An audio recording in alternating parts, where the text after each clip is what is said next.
Tertúlia.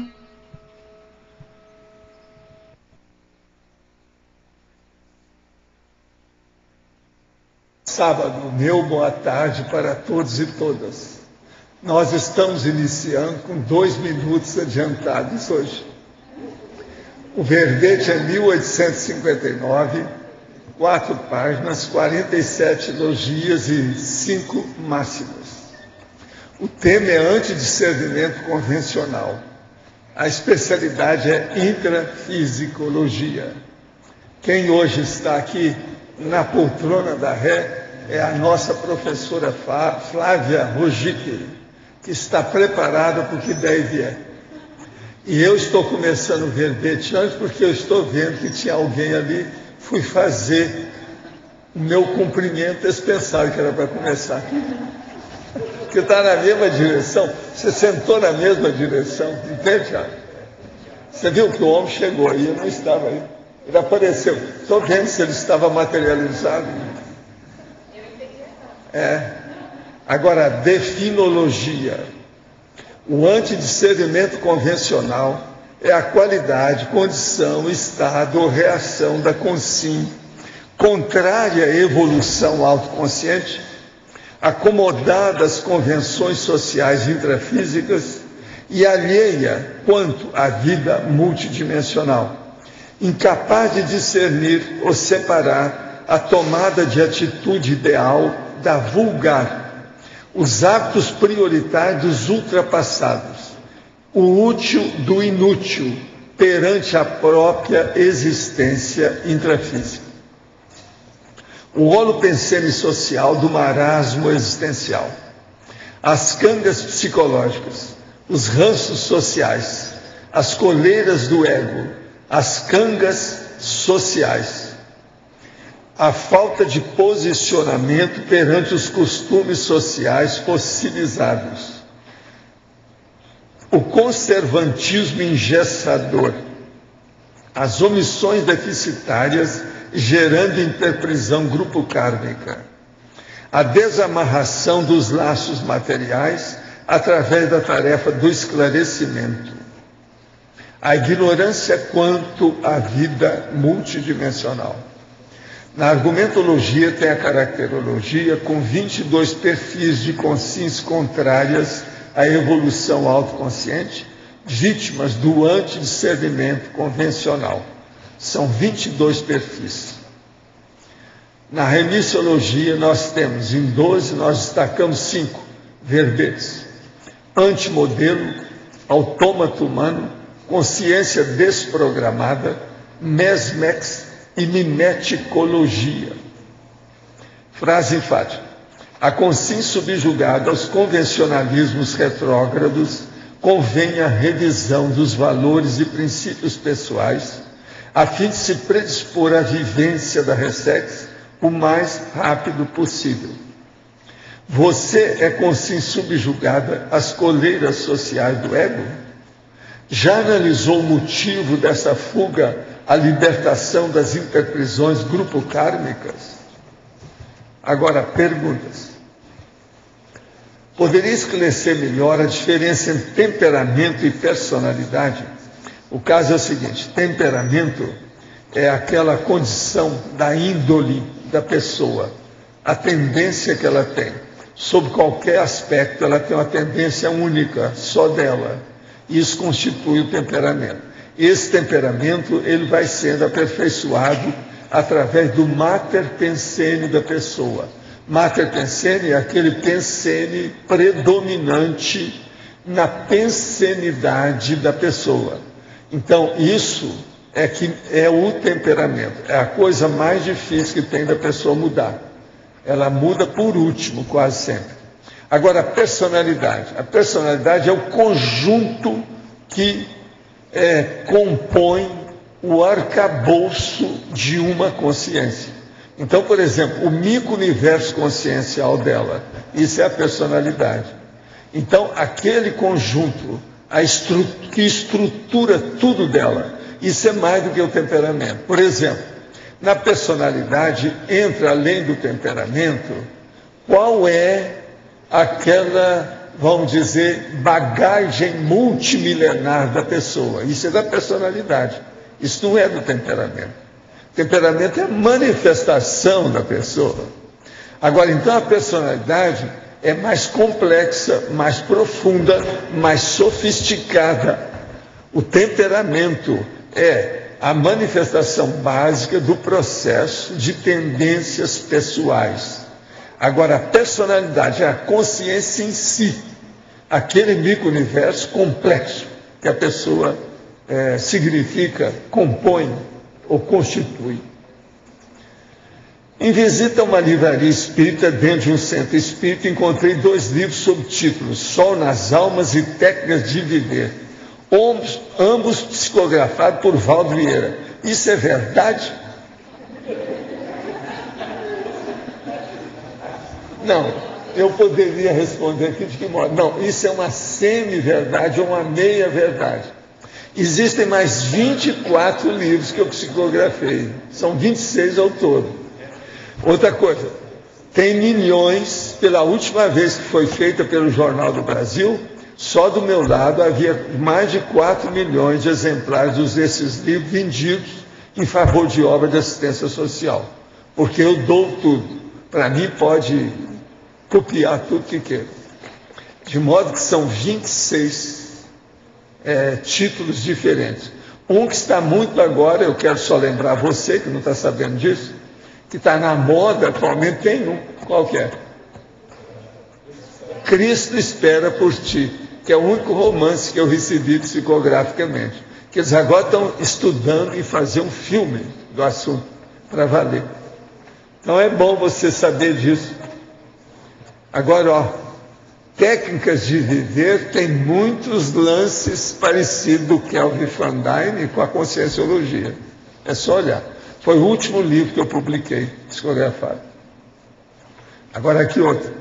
Em caso de objetivos que temos e que não estão dando certo, como discernir se o problema é assédio ou se as coisas não estão indo em frente pelo simples fato de que não é aquele caminho para seguir e nós estamos forçando a barra por falta de visão de conjunto? Olha, a melhor coisa que você faz é fazer uma análise circunstanciada, minuciosa, de tudo que tem, com a vantagem e desvantagem do que você está fazendo hoje.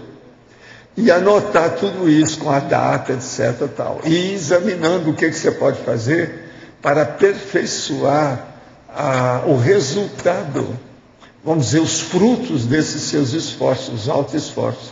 Agora, para isso é bom fazer um levantamento. E outra coisa, é sempre bom ouvir os técnicos em determinadas áreas. Por exemplo, na área da sua programação existencial hoje, estão começando aí um curso que é o balanço existencial. Isso aí é importante.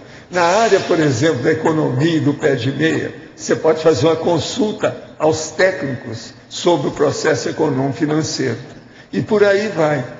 Na área, por exemplo, de parapsiquismo, você pode olhar os cursos que nós temos aqui, que ajuda muito. Qualquer coisa para você ter uma reflexão maior, tem também os nossos laboratórios que ajudam bastante. Agora, outra. No caso de uma consciência que tenha passado por curso intermissivo e quando ressomada por antidiscernimento, acabe voltando para a bratosfera ao dessomar, os amparadores resgatariam essa consciência? Ela poderia ressomar de novo sem curso intermissivo? Eu acho que não, né? Eu acho que a pessoa vai ter uma outra chance. Talvez ele... E se ela não quiser? Não, se aí não quiser, pode. Tem razão. O problema é esse, se não quiser. Ela vai entrar em Melex também, né? Pois é, tudo precisa ver. Outra coisa, às vezes ela mesma quer ficar mais um tempo para estudar, para ver como é que é. Aí ela pode mudar muitas ideias. Você não acha? Sim. Agora, a pergunta aí é interessante, a pergunta que foi feita. Quando ressomada por antidiscernimento, acaba voltando para a bratosfera, dessomar. Quer dizer, tudo é possível, mas não é bem assim, né? Às vezes tem assistência. Eu quero dizer para vocês que nós estamos aqui com um convite e os papéis do primeiro fórum de responsabilidade planetária. Isso vai ser no dia 28 a 30 de outubro desse ano. Tem aqui um convite. Esse é o material, trata-se de um evento de âmbito ambiental que será feito na Cognops no mês de outubro, realizado pelo Discernimento. Gostaria de comunicar esse evento para vocês, e o mais importante nesse momento é anunciar a chamada de trabalhos, que será até o dia 15 de abril de 2011, dentro dos temas que estão expostos no material anexo. Se alguém quer apresentar um trabalho, olha aqui o que quer que vocês querem, escolha seu tema e participe. Tem uma listagem aqui. A Gláucia mandou. Se alguém quiser, está aqui, para ver. É interessante.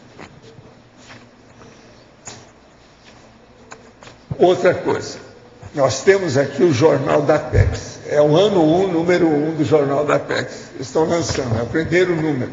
O histórico da Apex. Tem também entrevista com a Vera Hoffmann, essa que acabou de lançar o livro. Tem o balanço existencial sobre o curso, um artigo aqui do professor Laene Losch, que é aquele cara que está ali. Agora, tem a Apex online, tem a atuação da Apex no exterior, as pontuações da Apex. Vale a pena ver o jornal. Tem tudo sobre a Apex aqui, é muito interessante. Quem não leu, perdeu. É bom examinar isso aqui. Eu quero dizer para vocês que a Apex vai transmitir a conferência do professor João Aurélio sobre autodiscernimento durante o curso Balanço Existencial, hoje, das 16 às 15 horas, agora, das 16 às 17 horas, quer dizer, das 4 horas às 5. O acesso será pelo site da Apex, é só olhar e participar, vale a pena ver isso. Agora, nós queremos dizer que hoje é o início do carnaval, nós estamos dando aqui os nossos carnavais. Tem muito baile para a pessoa balançar, inclusive o balanço existencial, não é isso? Agora, quero dizer para vocês que eu quero agradecer ao nosso colaborador. Como é que chama o cara que dirige ou faz um site? É sitista? É websiter? Não, isso não pega. Eu quero é o cara. Quem é que faz? Como é que chama o cara que faz o website? É o websiter? Hein? Professor, tem Fala eu aí. Tem dois nomes. O web designer é o cara que ele faz a diagramação. Não, esse eu estou cansado de saber. Eu quero saber quem é que é o webmaster, que é o que eu vou falar aqui. Tem o webmaster, que é o cara que faz a manutenção. Então é o webmaster. Mas esse aqui é o webmasteríssimo. Ele chama Alexandre Pereira. Ele é o idealizador, o mantenedor e o divulgador do site. Então, ele é o site masteríssimo. Agora, pontuações do site. O site dele chama Consciência Lúcida. Ele está dando um banho de lojas sobre conscienciologia do site.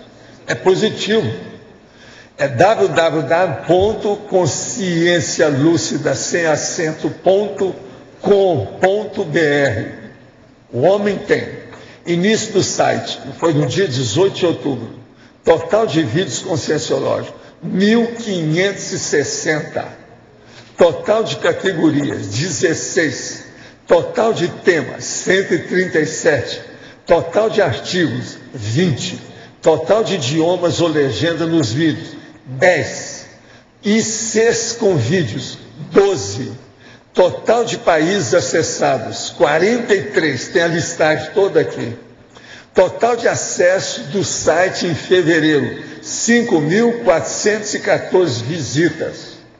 Acessos únicos em fevereiro, 2.892. Média de acesso diário em fevereiro, 193 pessoas. Total de acesso desde o início do site, 15.813. Total de exibições de todos os vídeos no canal AEPCOM, 855.988. Total de exibições de todos os vídeos do canal TV Complexo, 276.238. Somatório das duas contas fora outros menores, 1.132.226 visualizações. Para mim, ele é o maior. Eu estou falando aqui agradecendo ao Alexandre, que ele está fazendo um belo trabalho. Isso representa a total força da internet e do YouTube, por já ultrapassar 1 milhão de exibições de vídeos. Alexandre Pereira. Outra coisa, qual é a IC que não tem lá? Vocês viram que não são todas, né? Pelo total que está falando aqui de ICs, tem só 12. Nós temos mais. Quem é que quer saber disso aqui? Olha, roda com isso aí que eu quero ver lá. Mas depois você me devolve isso que eu quero colocar aqui no meu arquivo, tá?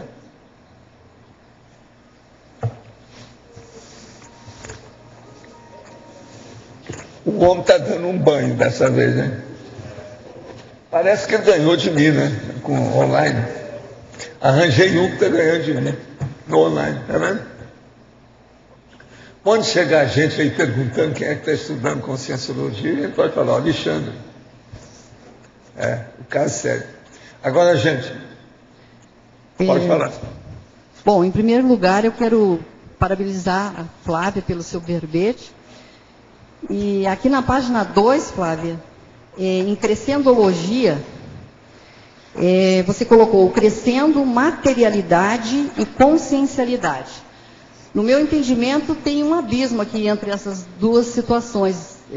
Você poderia nos contar aqui, falar um pouco, qual que é o pulo do gato para acontecer isso? Vírgula, você falando em vírgula?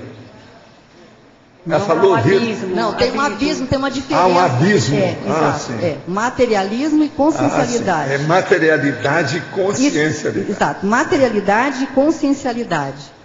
O pulo do gato é o estudo da Conscienciologia, né? Eu acho que, assim, até na minha experiência de vida, eu vejo que eu fui uma pessoa me faltou muito discernimento, e para chegar e onde eu cheguei, eu tive que estudar muito. Hoje mesmo eu estudo muito a Conscienciologia para poder entender melhor o que é esse nível de consciencialidade que o professor Valdo fala. Então, eu acho que o verbete Ignorância Ignorada mostra muito a nossa realidade, né? Então, a gente tem que assumir a nossa ignorância, buscar se conhecer mais, fazer mais autopesquisa, para poder sair desse holopensém da matéria, né? Eu falo isso até para mim, e desenvolver um nível de consciencialidade mais avançado. Acho que é um abismo mesmo, a Conscienciologia é uma voz no deserto, muitas vezes. A gente sabe que a gente fala, às vezes ninguém está ouvindo mesmo, mas a gente tem que continuar batalhando, né, Janete? Dando aula, escrevendo, esse é o nosso papel. Pode falar. Flávia. Oi. Aqui na página 1, na patologia, na quinta linha, você colocou a falta de posicionamento perante os costumes sociais fossilizados. Uhum. Você podia exemplificar algum? A gente não se posiciona, né? A gente se acomoda nas coisas das emoções, na nossa vida instintiva. A gente não sabe dizer não. No fundo, a gente acaba empurrando com a barriga a evolução, né? Então, por exemplo, hoje é carnaval, né? E eu, por exemplo, há 20, 25 anos atrás, eu estava na Marquês de Sapucaí. Eu acho muito engraçado que eu falei, puxa, eu vou apresentar um verbete, que evolução. Eu estava lá sambando de biquíni, né? Toda sexy e tudo, chamando a atenção um monte. E fui escrever um verbete como esse, né? Então eu falo, caramba, gente, por que eu não me posicionei na época? Porque eu já conheci o professor Valdo, entendeu? Eu fui muito autocorrupta. Então, assim... São chamados pecadilhos da mocidade. Sim, sim. Aí eu acho que é isso, a gente tem que se posicionar, dizer não. Eu acho que um exemplo de posicionamento é o inversor. Ela era uma loura fantástica. Quando moça, era muito bonita, tudo arrumado e muito feminina. E a Marquês de Sapucaí já existia, quer dizer, o sambódromo, isso aí era um problema. Eu acho que aqui um bom exemplo é o inversor, né? O inversor já cedo se posiciona. Então ele diz não para aquilo que não presta. Então está faltando para a gente vocês dizer não não. chegaram a morar perto de uma escola de samba? Eu, na Mangueira, morei, sou da Zona Era Norte. perto da Mangueira? É, fui no baile da Mangueira, desfilei na Mangueira. Vocês vejam que a influência do processo.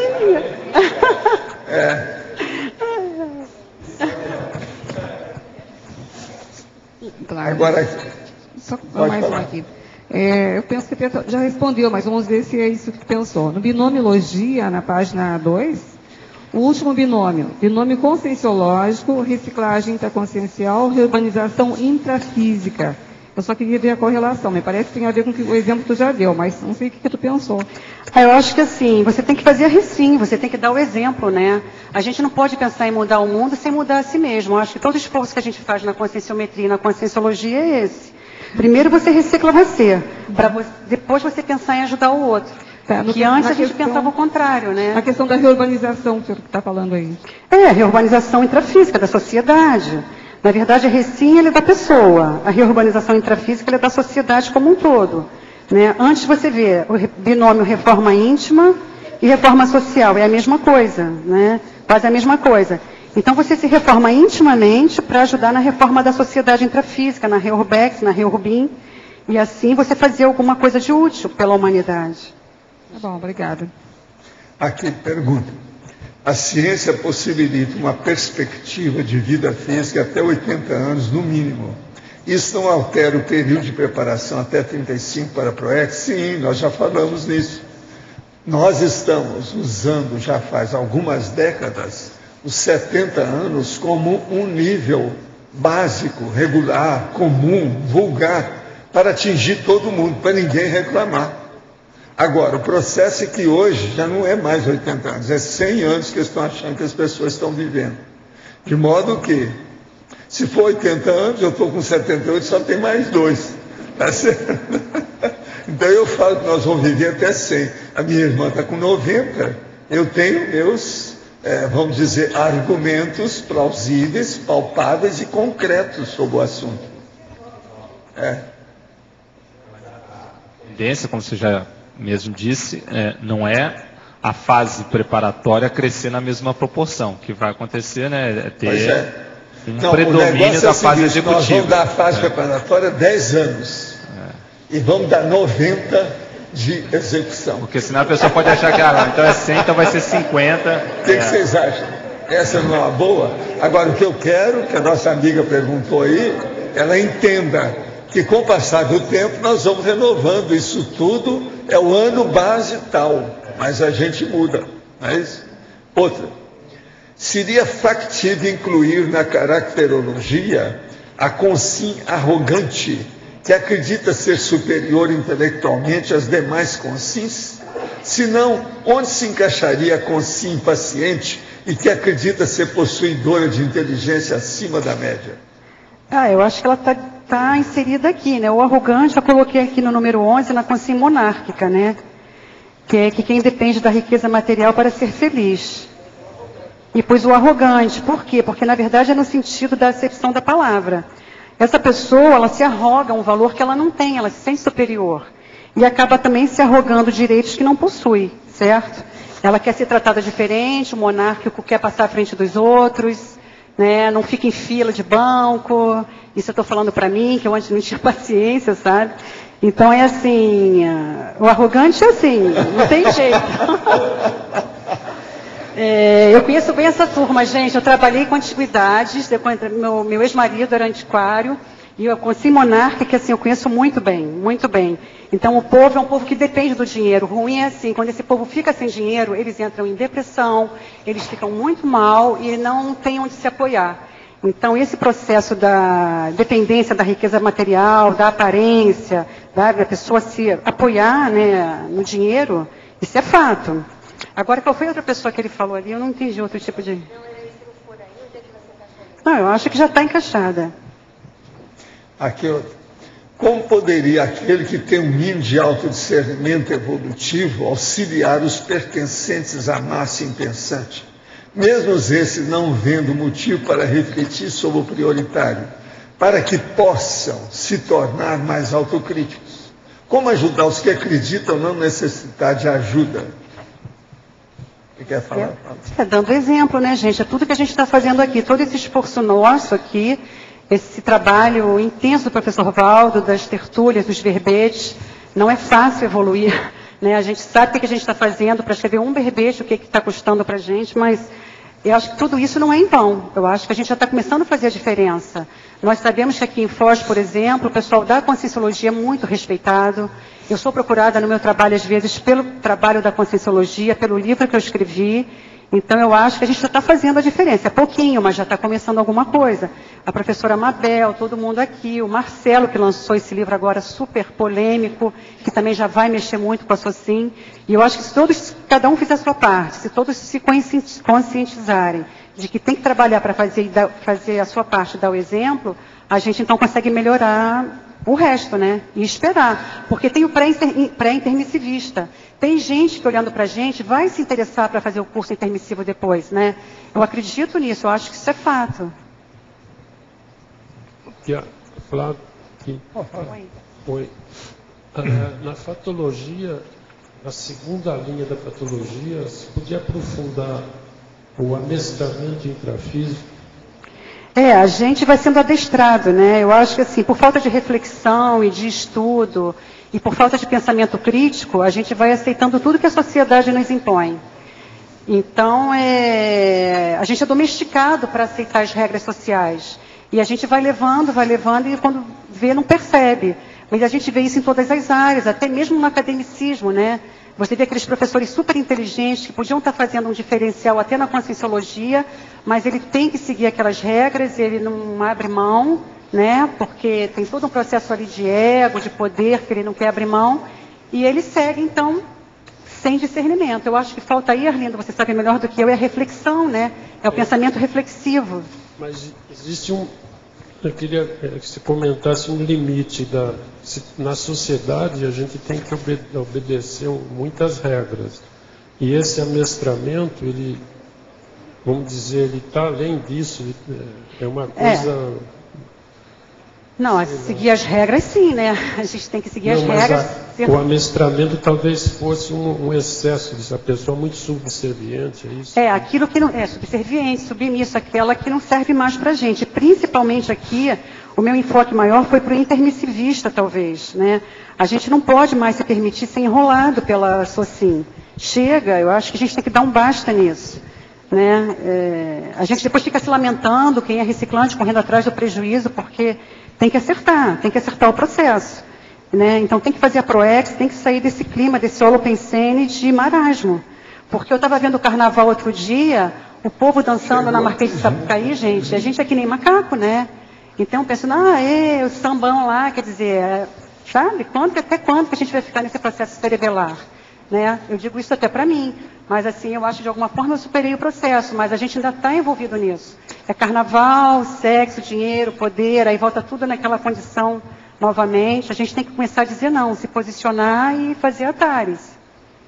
Então, na questão do intermissivista, é a questão talvez dele, muitas das regras, ele não permitir isso, né?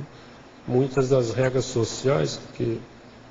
Não, deixa as regras sociais, a gente não pode mudar a SOCIM, né? A gente pode mudar a gente, né, Arlindo?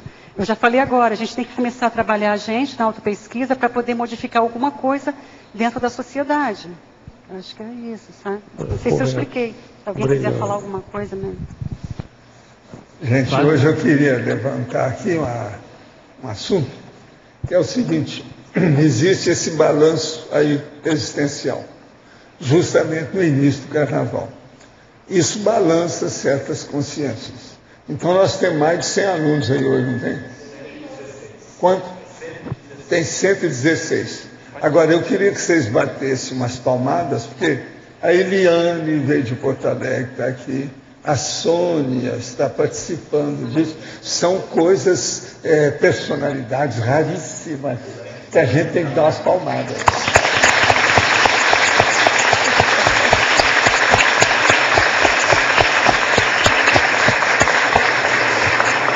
Você sabe quem é que é essa moça, né? Não, né? Ela é irmã do Everton.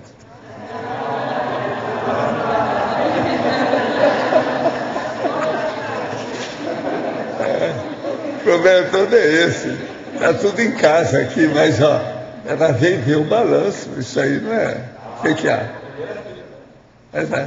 Deixou de dançar na rua em Porto Alegre para vir para cá, né? Agora, quer dizer que tem 116 pessoas. Fala aí como é que está o balanço, fala para a gente. Isso aí é importante para nós. Nós temos 116 pessoas que assinaram o livro. Nós estamos com pessoas de outros países. Nós temos Argentina, Portugal, Bélgica e eu falei lá também Rio Grande do Sul. São os 4 países. Sim, isso é outro país. Que nós estamos, inclusive, está lá também. E estão fazendo levantamento também das cidades e estados. O que é importante, gente, é que essas pessoas, elas não são do carnaval. Elas estão estudando no período do carnaval. Isso é um negócio seríssimo. Isso aí é que eu chamo a atenção. É uma turma também bem participativa. Tem muitas pessoas de primeira vez aqui em Foz do Iguaçu. Acho que muitos aqui que estão a primeira vez aqui na tertúlia também, Paulo. Então está assim, muito interessante. A grande maioria de fora da Cognópolis. Grande maioria. Igual para você. Em numerologia, a autora mencionou o tradicionalismo. O tradicionalismo se refere ao apego às tradições que é patológico por inexistir reflexão.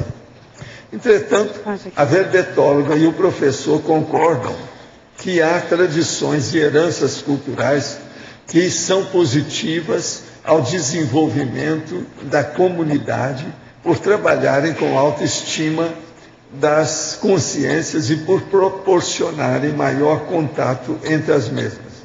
O maracatu é um exemplo que me parece cumprir esse papel com a comunidade. Ele está falando em maracatu na época do carnaval. Sai dessa, hein? Quer dizer, ele está querendo aqui dizer que o carnaval é muito importante no caso. Nós achamos, ele até começou bem, mas não terminou muito bem, não. De modo que você quer falar alguma coisa também, você fala. Eu já falei, né? Você já chega, falou, né, de carnaval, por favor, né? Não, você, isso aí na é época que aquela chega. Louraça. Não. Lá, agora, Val, é a macacachita lá. Sambódromo. Na academia tem uma linha até de antropologia, por aí vai, que dá muito valor à cultura, né? As culturas que têm realmente valor. Mas veja, o que ninguém vê na academia, quanta bobagem existe nisso. Então eles ficam exaltando o indigenismo, os índios, as danças. É ótimo, sabe? Mas enquanto tem de bobagem, isso ninguém fala. Então aí eu acho que a Flávia ela veio justo para mostrar. Pois é, mas não falam nos despachos, na pombagira, nos Exus.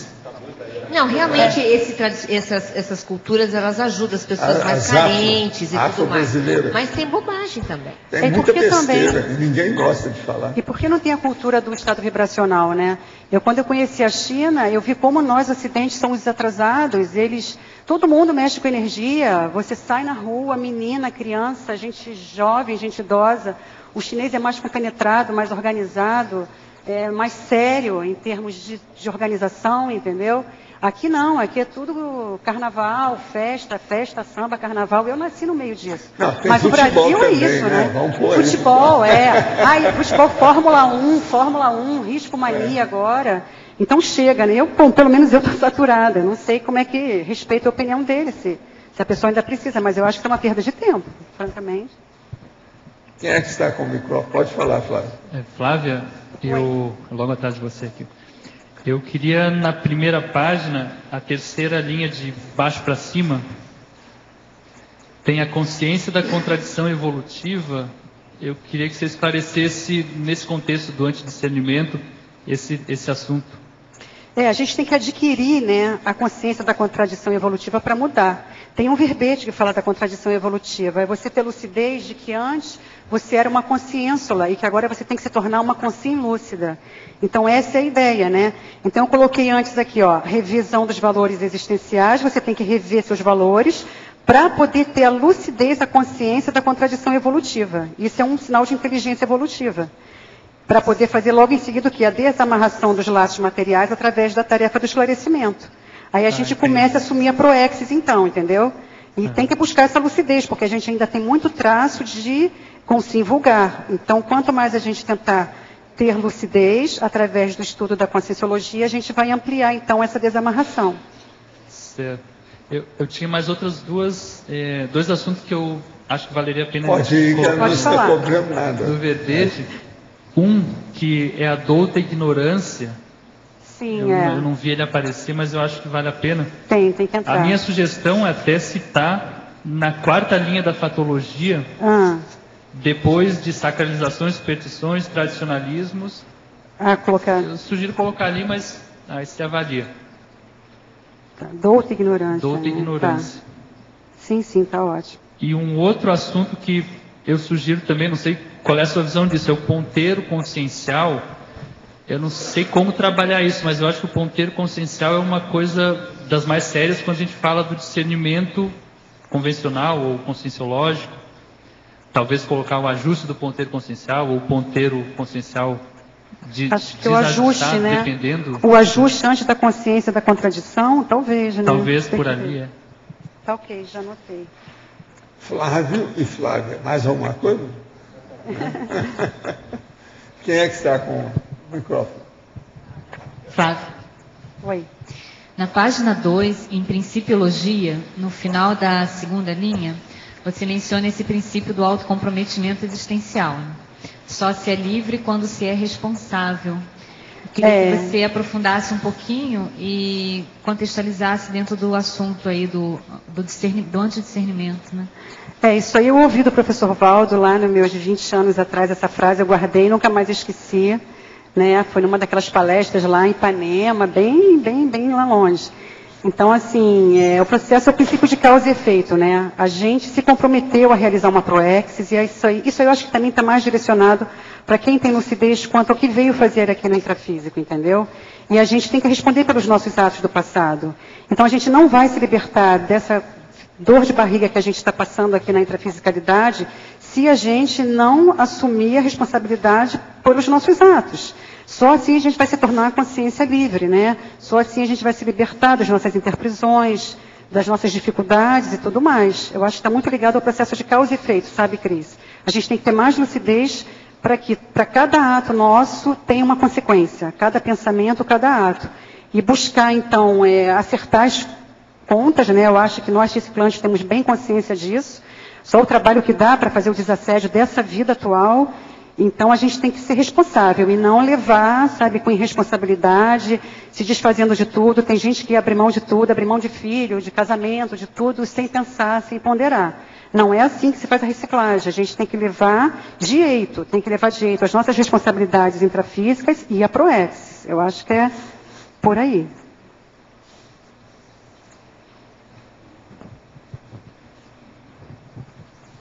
Pode falar, cara. É a página 2, mecanismos 3.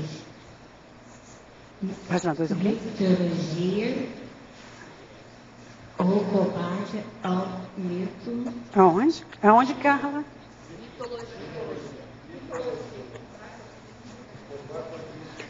Combate aos mitos milenares. Aí, Carla, a gente tem que começar a pensar mais, sabe? Ter mais pensamento crítico, se perguntar o que veio fazer aqui, sair desse padrão do senso comum e buscar ter mais criticidade, fazer o que você está fazendo, né?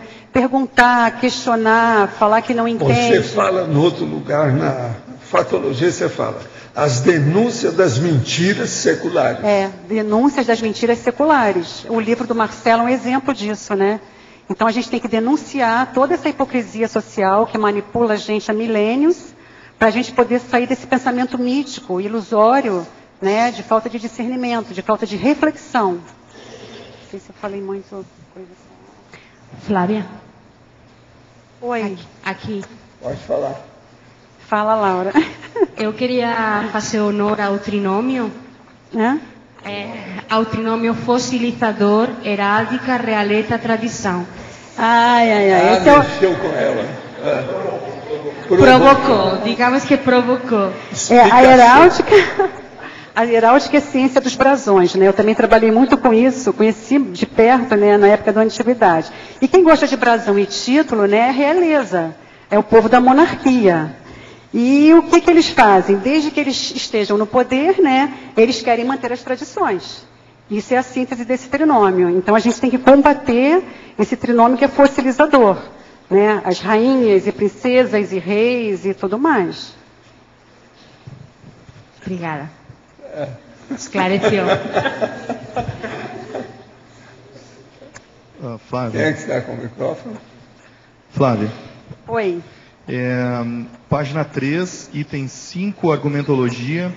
Na exemplologia, tu coloca maxi-antidiscernimento convencional como sendo o conformismo do intermissivista inadaptado. Sim. Só para eu poder entender, o intermissivista ele é inadaptado devido ao conformismo ou simplesmente a inadaptação criou esse conformismo? Não, o intermissivista inadaptado, ele tem uma patologia, ele tem alguma trava, que ele não consegue se manter no trabalho, né? A gente vê o caso aí da mini-dissidência dentro da conscienciologia, ele não quer se auto-enfrentar.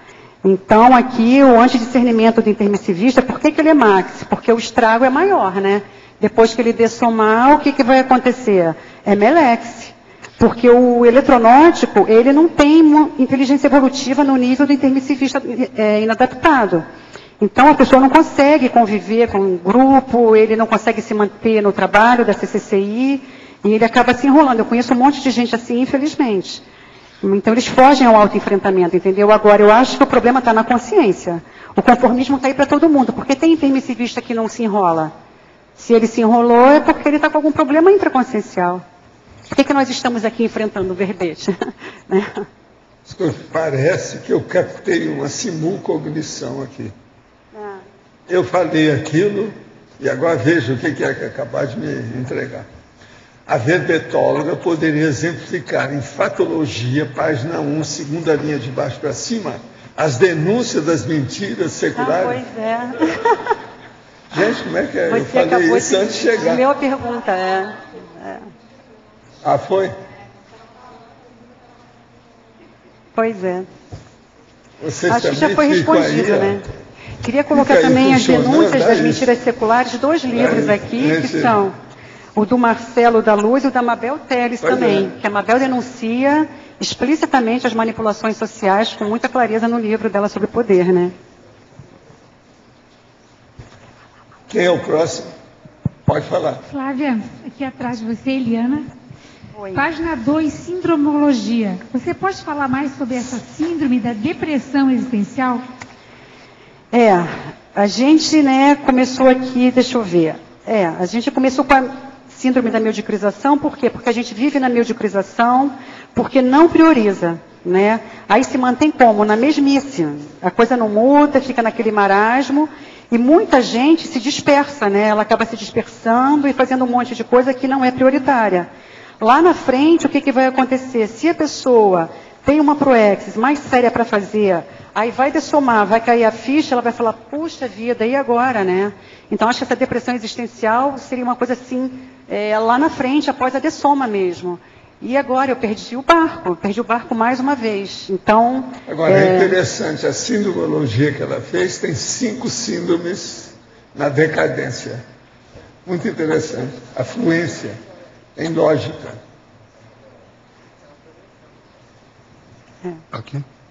Aqui? Pode ser? Pode falar. Na página 2 ali, com relação a detalhismo, quando se fala em teoriologia e tecnologia, é mais uma procura. Como é que onde é que se encontra a teoria da evolução consciencial e a técnica de viver evolutivamente? A teoria da evolução consciencial é a proposta da conscienciologia, né? Só lembrando que a teoria tem que ser a verbação. A gente tem que aplicar a conscienciologia, pegar os princípios e conceitos e colocar na prática. Então é importante que, assim, para quem também não tem curso intermissivo ou não interessa, tem que estudar a conscienciologia. Qualquer coisa, só ver um livrinho que chama Nossa Evolução. Tem tudo. Está em tudo ali. Os princípios. A enciclopédia também, né? Tem tudo. E qual foi a outra que você perguntou? Técnica de viver evolutivamente. Tem um livro, né? Técnica de viver é o que a gente está fazendo aqui. Né? Priorizando o balanço existencial e não o carnaval. A tertúlia e não a praia. E por aí vai. Flávia, Oi. Aqui em cima. Na binomiologia, por favor, ali o último binômio. Reciclagem intraconsciencial e reurbanização intrafísica. Pode falar um pouquinho? Já falei um pouquinho, né? Então, o que eu vou falar assim? A gente, normalmente, quer trabalhar para mudar a sociedade, ajudar as pessoas, modificar a sociedade de uma forma melhor, para que todo mundo melhore. Só que isso só é possível, Jussara, né? Através do quê? Da Recim. Eu acho que o maior exemplo que a gente dá, às vezes em silêncio, é fazer uma reciclagem íntima, né? O que a gente vivencia muito dentro da Conscius, isso não é fácil. A gente faz muito com a Cobaia para isso, para poder dar algum exemplo e com isso estimular para que a sociedade mude, que fortaleça a reurbanização intrafísica, entendeu? Eu não sei se esse binômio ficou bem claro. Tá. Agora ficou, obrigada. Tá.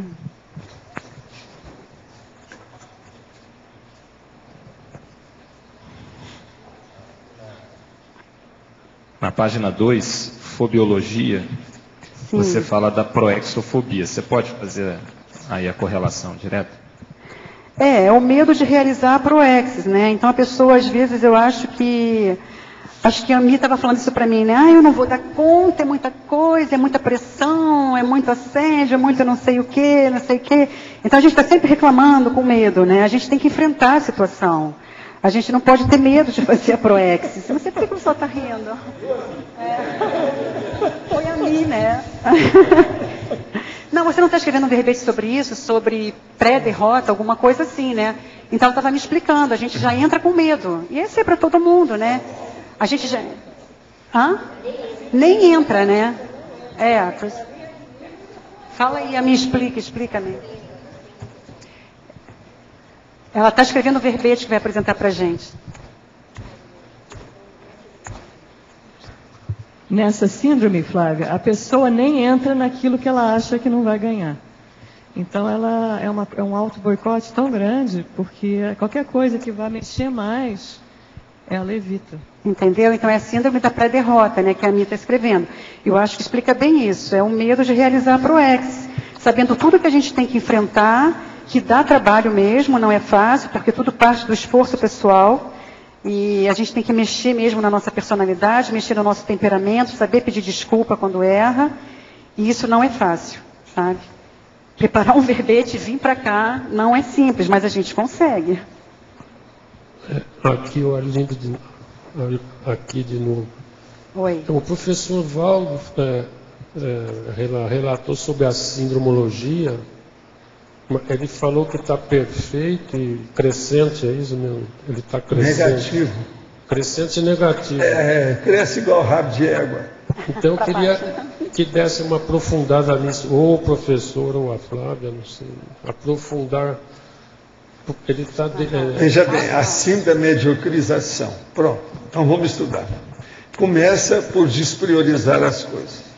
Depois a pessoa, então, fica sem mudar nada. Status quo, mas negativo, do jeito que está. Então, isso é a mimeticologia. Agora, depois, começa uma dispersão consciencial, porque esse negócio está repetindo, é aborrecido, é enfadonho. A pessoa fica saturada disso, então ela começa a dispersar, fazer besteira dentro das besteiras que já havia. Agora aí chega depois, no fim, que a saturação sobe, ela entra na depressão, é isso que ela estava explicando. Correto. Então a depressão, por exemplo, é o que eu falo, antes de mais nada, é um processo de falta de vergonha na cara. Por quê?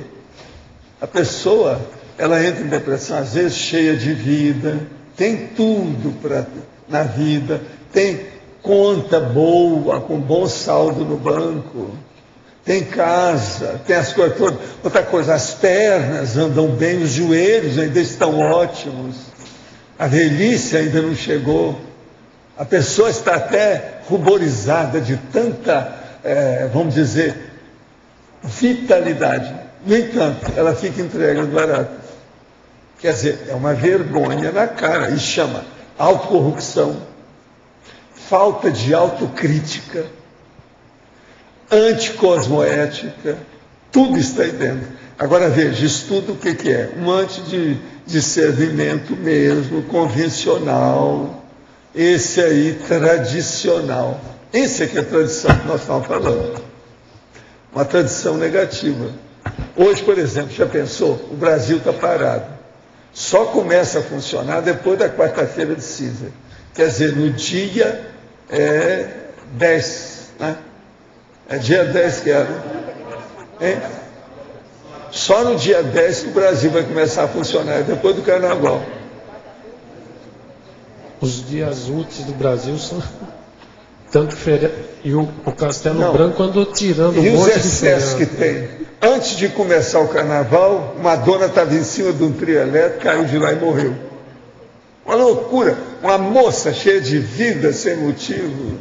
Valdir, isso se junta aos feriados religiosos, que é um monte, né? Tudo religioso. Por aí, então, tem tudo quanto é santo, da Santa Girafa até outras mais. Tem um monte. E tem também, Valdo, né, no Carnaval no Rio, eu lembro os casos de estupro.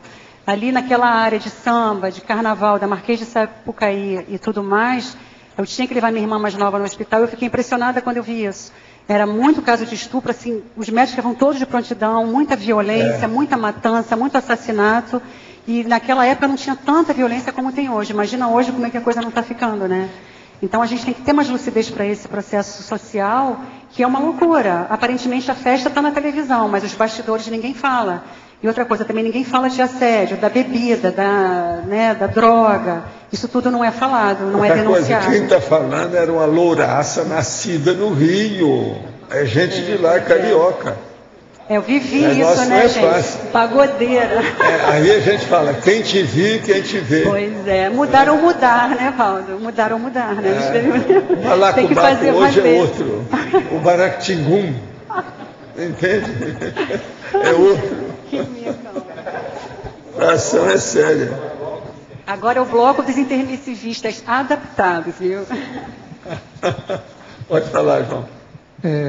Flávia, aqui na página 3, na caracterologia, sim, tem o item 13, consim narcisista. Você coloca no final o ego antiassistencial. Por que você colocou de todos os itens aqui, todos assim têm algum nível de falta de assistencialidade, né, de egoísmo? Não, mas porque o narcisista, ele só pensa nele, entendeu? É a pessoa que não consegue sair de si. Ele só pensa em si, ele só pensa nele. Ele não tem semancômetro, ele não se olha no espelho. Aliás, ele só se olha no espelho, mas ele devia se olhar no conscienciograma, entendeu? Ele não sai de si. Ele só pensa em si mesmo. Então, as outras pessoas, às vezes, fazem alguma coisa um pelo outro, mas esse aqui não tem nada, não tem saída, não tem como defender um narcisista. Sabe? É egocêntrico, infantil, é o ego antiassistencial. Então existe você vê... essa turma aí de narcisista. Quando é que o cara é mais narcisista? É aquele que coloca espelho dentro do elevador. Esse é o máximo, né? Isso aí é observação que já fizeram há muitos anos. Dentro do elevador, tudo cheio de espelho, para a pessoa ver na hora de ir embora, na hora de chegar, na hora de sair. É muito importante. Outra coisa, espelho de corpo inteiro. Tem que ter, senão não vai. Então a pessoa desce ou sobe, olhando. Isso aí é o máximo. Mas é isso que o Valdo falou agora. A pessoa só olha para si, entendeu? Ela não consegue, ela não tem tempo mental, não tem espaço mental para olhar para o outro. É isso que eu quis falar. Então não tem interassistencialidade. Não tem. Flávio. Aqui os outros têm alguma interassistencialidade. Você quer falar, Igor? Só para contribuir na questão do trio elétrico, essa semana também teve um acidente de uma pessoa que tacou uma serpentina de metal. De metal, não. Eu estava olhando essa serpentina de metal, que loucura que é isso. Eles estão deixando. Deu curto nos cabos do poste, os cabos partiram e caíram em cima do trio elétrico. Foram mais de 20 mortes. É uma loucura, né?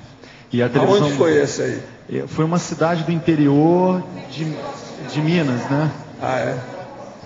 Interior de Minas, eu não lembro qual foi a cidade. E outra situação também que eles mostraram ao vivo o Carnaval de João Pessoa na rua, enquanto eles estavam mostrando a imagem, briga. Lógico que o repórter não falou nada, mas que beleza, todo mundo aqui se divertindo. Aí você está vendo uma briga, esses dois rapazes brigando e a mulher no meio se separando e ninguém falou nada. Quer dizer, é o total antidiscernimento. E olha que não tem mais tanta coisa do jeito que havia, né? Eles tiraram uma opção de coisa do carnaval. O lança-perfume. É lança. Aqui. No entanto, arranjaram agora essa elétrica ou metálica. Que loucura isso.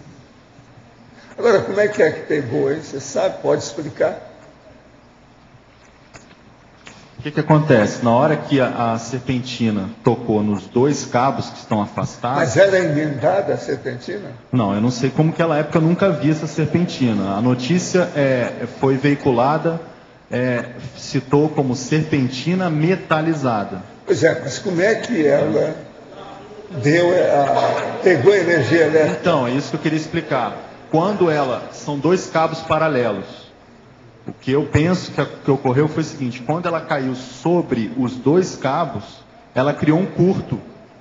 Entre os dois ali passou a corrente elétrica, deu uma descarga muito grande que rompeu os cabos, eles caíram sobre os cabos trilho. Então é que pegaram o povo. Não foi a serpentina direta, foi indiretamente foram os cabos ela foi o ponto que possibilitou o curto-circuito entre os dois cabos. O desligamento da tensão elétrica que passou em cima, não é isso? Aí explica. Pois é. 15 mortos. Foi Bandeira do Sul, é isso? Bandeira do Sul, a cidade, estão falando aqui. 15 mortos, Minas Gerais. São 5 mil habitantes, né, a cidade? 5 mil habitantes. Hoje, morrer tanta gente, 5 mil, já é um percentual da população.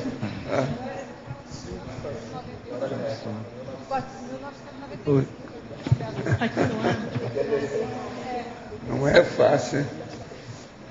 Flávia, pode fazer uma pergunta? Pode.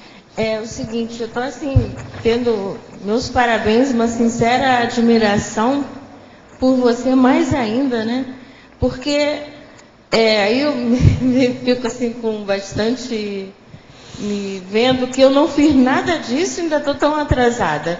E você que conseguiu... Pois é. Sem problema.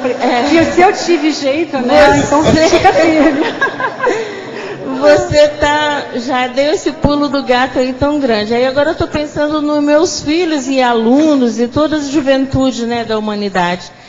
O que foi que fez com que você desse essa virada? Porque, na verdade, o que a gente observa na juventude, hoje até a gente estava analisando lá no balanço, é aquela satisfação, quando a gente fala na satisfação, está satisfeito por aquilo que está fazendo, né? E o que patrocinou a sua insatisfação com o que estava fazendo para que houvesse essa mudança? Foi quando, né, eu acho que eu coloquei isso no meu livro, foi quando eu conheci o Valdo, né, assim, primeira palestra, aquela vidinha toda organizada. Eu acho que essa sindromologia aqui, eu passei por tudo isso aqui, sabe? Então, assim, até a depressão eu tive. Então, estava tudo bonitinho, filhos saudáveis, tudo muito bem, mas faltava alguma coisa, e eu não sabia o que era, entendeu? Eu sempre fui uma pessoa muito bem-sucedida em tudo que eu fazia, então, chegou uma hora que vem aquele sentimento de frustração mesmo, né? E aí eu falei, bom, e agora? Agora eu tenho que acertar o passo. Você estava satisfeita com o que estava fazendo, mas intraconsciencialmente estava insatisfeita. Intraconsciencialmente eu sabia que faltava alguma coisa. Na verdade, eu estava enrolando a situação, né? Para assumir a intermissão, o trabalho que eu tenho que fazer. Mesmo tendo um curso intermissivo que seja primário, eu tenho um livro para fazer. Hoje eu faço a TENEPS.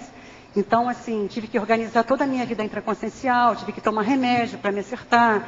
Então, eu passei por muitas dificuldades, mas eu acho que valeu a pena tudo, porque hoje eu estou muito bem comigo, entende? Então, isso para mim é gratificante.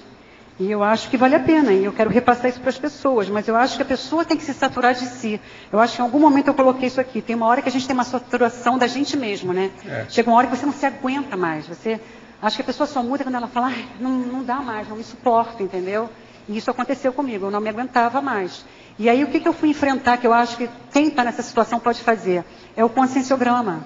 O conscienciograma é e foi o meu maior terapeuta, né? Eu uso ele até hoje.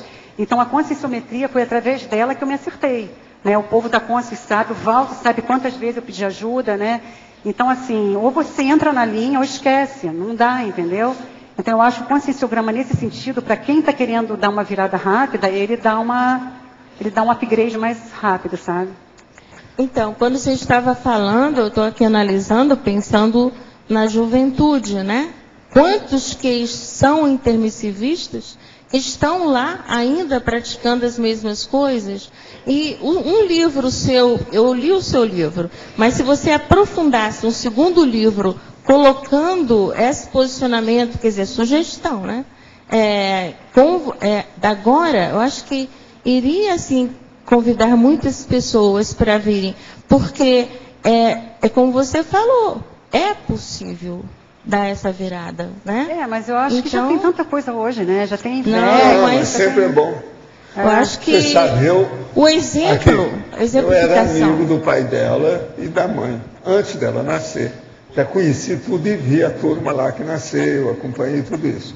Agora, a influência que eles tiveram muito grande é que moravam na Zona Norte, com toda a influência da carioquice generalizada. Várias irmãs, cada uma mais bonita do que a outra. Então aquilo era um problemão no Rio de Janeiro. Entende? 6 mulheres, minhas irmãs lindas, né? Minhas irmãs são realmente muito bonitas, o Valdo sabe. Cheias de energia. A Verônica é um perigo. Onde ela aparecia. As outras também, a Celeste também era uma coisa, entendeu? Era muito homem agora, em cima das mulheres. Era uma loucura, era uma loucura. Chamava Vocês não têm noção, atenção. gente, da que foi a nossa vida. Né? Entendeu? A nossa vida foi muito complicada. Então, assim, quer dizer, Zona Norte, pobreza, a gente não tinha escolas assim de alto nível, a gente estudou onde a gente pôde, entendeu? Então, eu busquei do meu jeito aquilo que eu pude fazer. Então, a Verônica tem faculdade, as outras irmãs não têm faculdade. Então, tudo com muita dificuldade, mas, assim, foi bem complicado. Agora, eu acho que dá, porque eu acho que se eu não tivesse curso intermissivo, eu não teria chegado aqui, né, Valdo? Eu não sei. Não. Era uma loucura, né? Pelo seguinte, a situação era precária. A situação era precária Você demais. veja bem, eu conheci demais o pai dela, a mãe. O pai era meu amigão, um homem que fazia assistência para todo mundo, tranquilo, em cima do lance. Eu estou falando do seu pai porque ele está aqui. Eu estou sentindo seu pai aqui com as energias todas. Aqui, ó. Isso é ele. Ó. Esse é meu amigo de muitos anos. Da época da mocidade espírita, para vocês terem uma ideia. Eu era rapazinho, eu também. Eu queria que ele estivesse aqui mesmo, viu? Por causa do verbete, para ele ver essa modificação toda. Ele está satisfeito de ver essa situação aí, seu crescimento. Agora, em parte, ela tem razão. Cadê o seu segundo livro? Não, o segundo... Tá indo. Esse ano vai. Já tô com 2 partes dele terminadas. O Valdo chegou a ver, né? Mas eu me enrolei agora porque eu tive uma mudança na minha vida, mas a coisa tá indo. Até o final do ano vai sair. Então, Flávia, meus parabéns, então, tá? Se eu já gostava de... Não estou fazendo demagogia, não. É mais ainda, porque...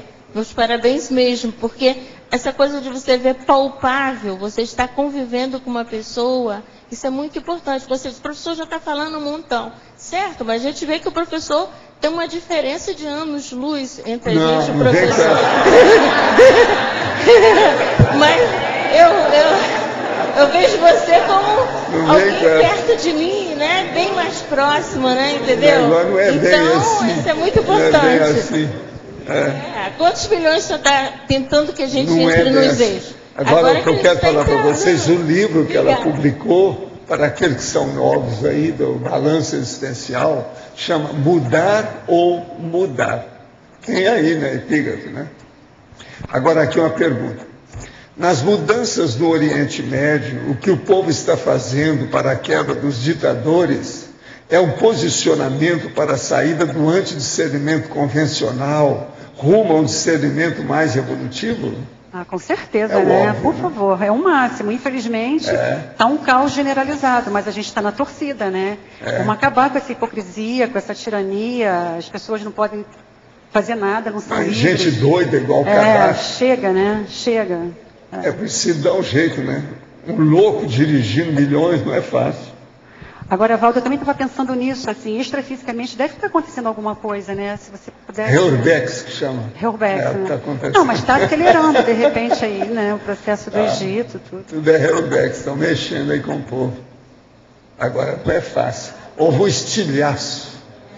Começou, o negócio está pegando em todos aqueles países. Vamos ver o que dá. É só lembrar que num curso do balanço existencial, a Flávia foi lá com o Sincobar, eu lembro. Que ela botou todos esses detalhes da reciclagem dela. Muito bom. Pois é. Quer dizer que ela apareceu também no balanço? Acho que foi. Ô, Flávia. Flávia. Alô? Oi. Oi, tem uma na página 3, aqui, na página... Na página 3, sobre argumentação, culturologia. Eu queria que você falasse mais um pouquinho disso. Onde é? Página 3, argumentologia e sobre culturologia. O rolo compressor da cultura inútil, a cultura do menor esforço, o predomínio da cultura da intrafisicologia, a cultura do conformismo existencial. Assim, né? A cultura inútil é isso que a gente está vivenciando, que a gente falou tudo agora, né? A gente ainda se deixa levar por tudo aquilo que não é relevante para a nossa evolução. Então, tem as sutilezas também, né, gente? O carnaval é explícito, mas tem assim, por que a gente tem que ser obrigado a passar um Natal na casa da família nuclear todo ano? Né? A gente tem que começar a se questionar. Eu lembro que o professor Valdo falou assim uma vez, hoje é domingo. Alguém disse que é domingo. Por que é domingo? Eu quero saber. Então, ali eu falei assim, puxa vida, eu nunca pensei nisso, né? Hoje é domingo. Mas aí eu pensei assim, por que domingo eu tenho que almoçar na casa da família? Por que domingo eu tenho que, sabe? Por que é feriado? Por que eu não posso trabalhar? Aí eu comecei a pensar nisso, quando o Valdo falou, no professor Valdo falou, e eu vi que eu tinha essa coisa, não tem que ir no Natal para a casa da família. Então, a gente tem que começar a questionar tudo e acabar com essas besteiras. Porque a gente perde muito tempo, né? Por que a pessoa assiste novela e não escreve verbete? Por que a pessoa assiste novela e não sabe, e não faz a TENEP? Por favor, né? Então, é cultura inútil. A cultura do menor... Aí por que ela está na cultura inútil? Porque é a cultura do menor esforço, a gente não quer se esforçar. E tudo, eu não sei quem está perguntando, mas assim, depende da gente. Não é fácil, tem que mexer com EV, demora, tem que fazer desassédio, sabe? Tem que se enfrentar. Aí tem todo esse processo. E depois o predomínio da cultura da intrafisicologia, quer dizer, esse holopensene social patológico da Socin de marasmo. A gente está meio, né, envolvido nisso. Para quem não está em Foz, a gente sabe, a gente sai daqui de Foz, a gente entra nesse holopensene, a gente percebe claramente que isso aqui é um oásis no intrafísico, né, a CCCI, e a gente entra nesse holopensene de empurrando com a barriga. E entra na cultura do conformismo existencial, porque é aquele jogo, né? Eu não denuncio você, você não denuncia. Então, sabe, um jogo assim de ninguém fala nada, não há transparência, e todo mundo vai levando a vida assim, na mornidão, sabe? Eu acho que tem que começar um posicionamento mais forte nosso para assumir as rédeas da autoevolução. A gente tem que ser dono do nosso próprio destino, não tem outra saída. Obrigada. Aqui no ar, professor Valdo, primeiro quero parabenizar a Flávia pelo verbete, né?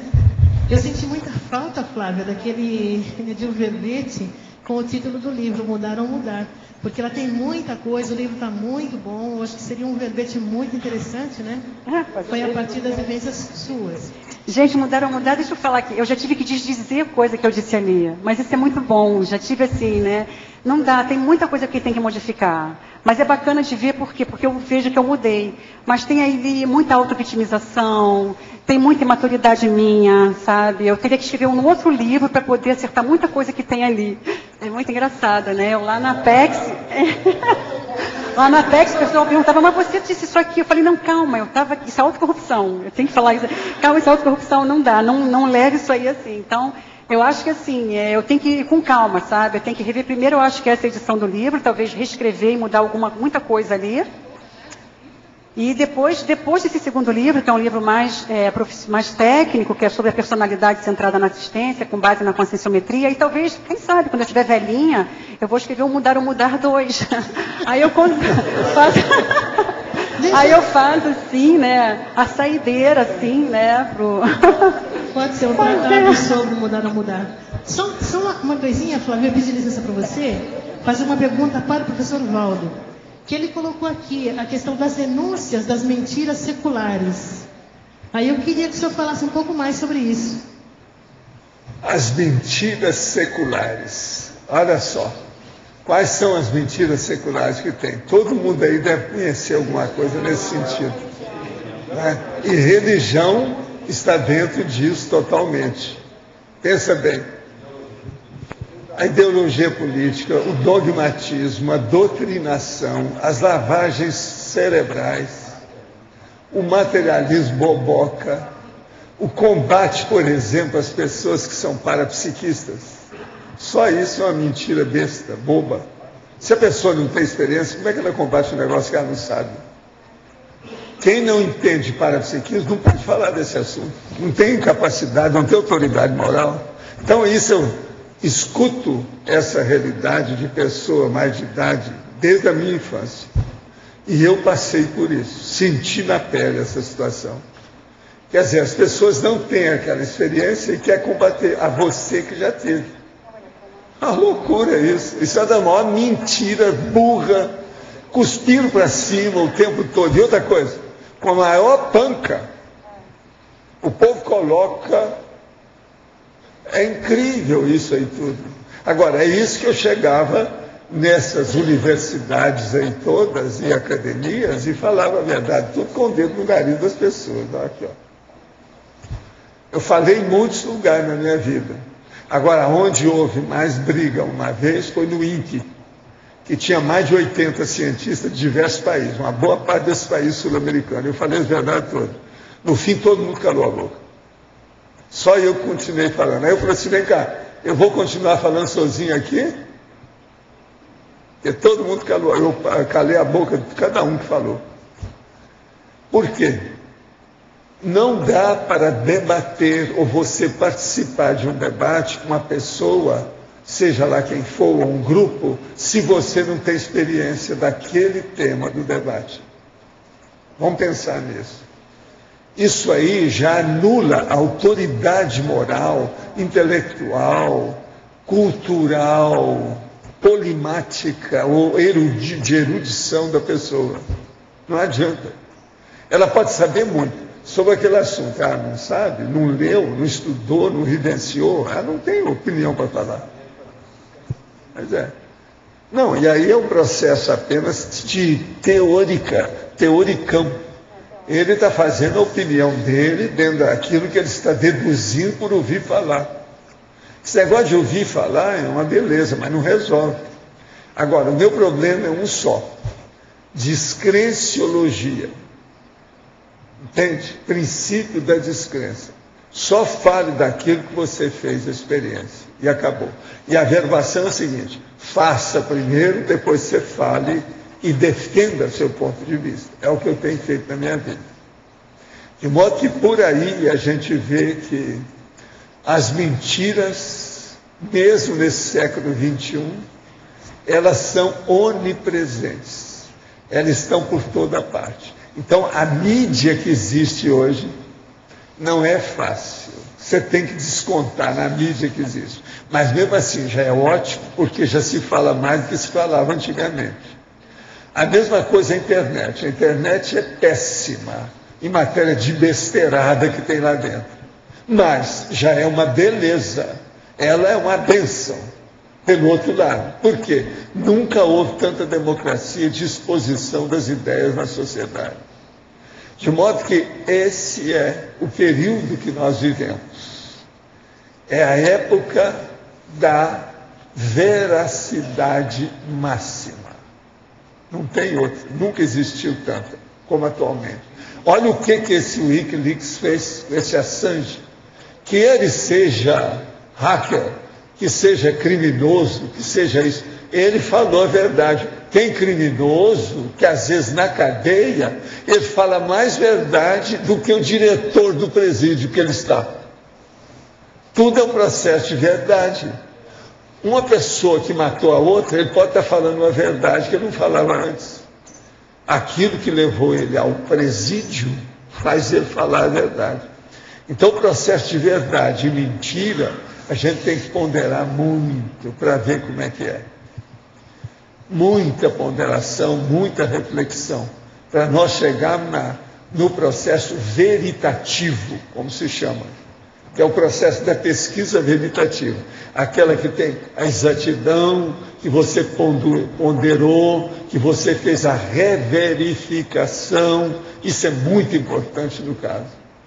Agora, tudo merece pesquisa para nós ficarmos livres dessa vida humana.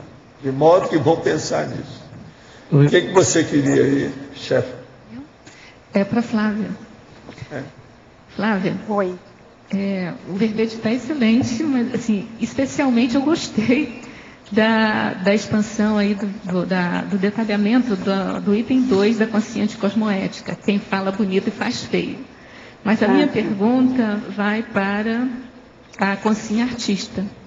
Pela sua experiência aqui na Cognópolis, assim, dentro da Conscius, você pode destacar assim, detalhes, sutilezas dessa tendência artística que a gente ainda guarda? A gente ainda tem essa tendência de ser o centro das atenções, né? Se preocupa com a nossa autoimagem e se preocupa muito com a aparência. A consciência artista, eu coloquei até alguma coisa aqui,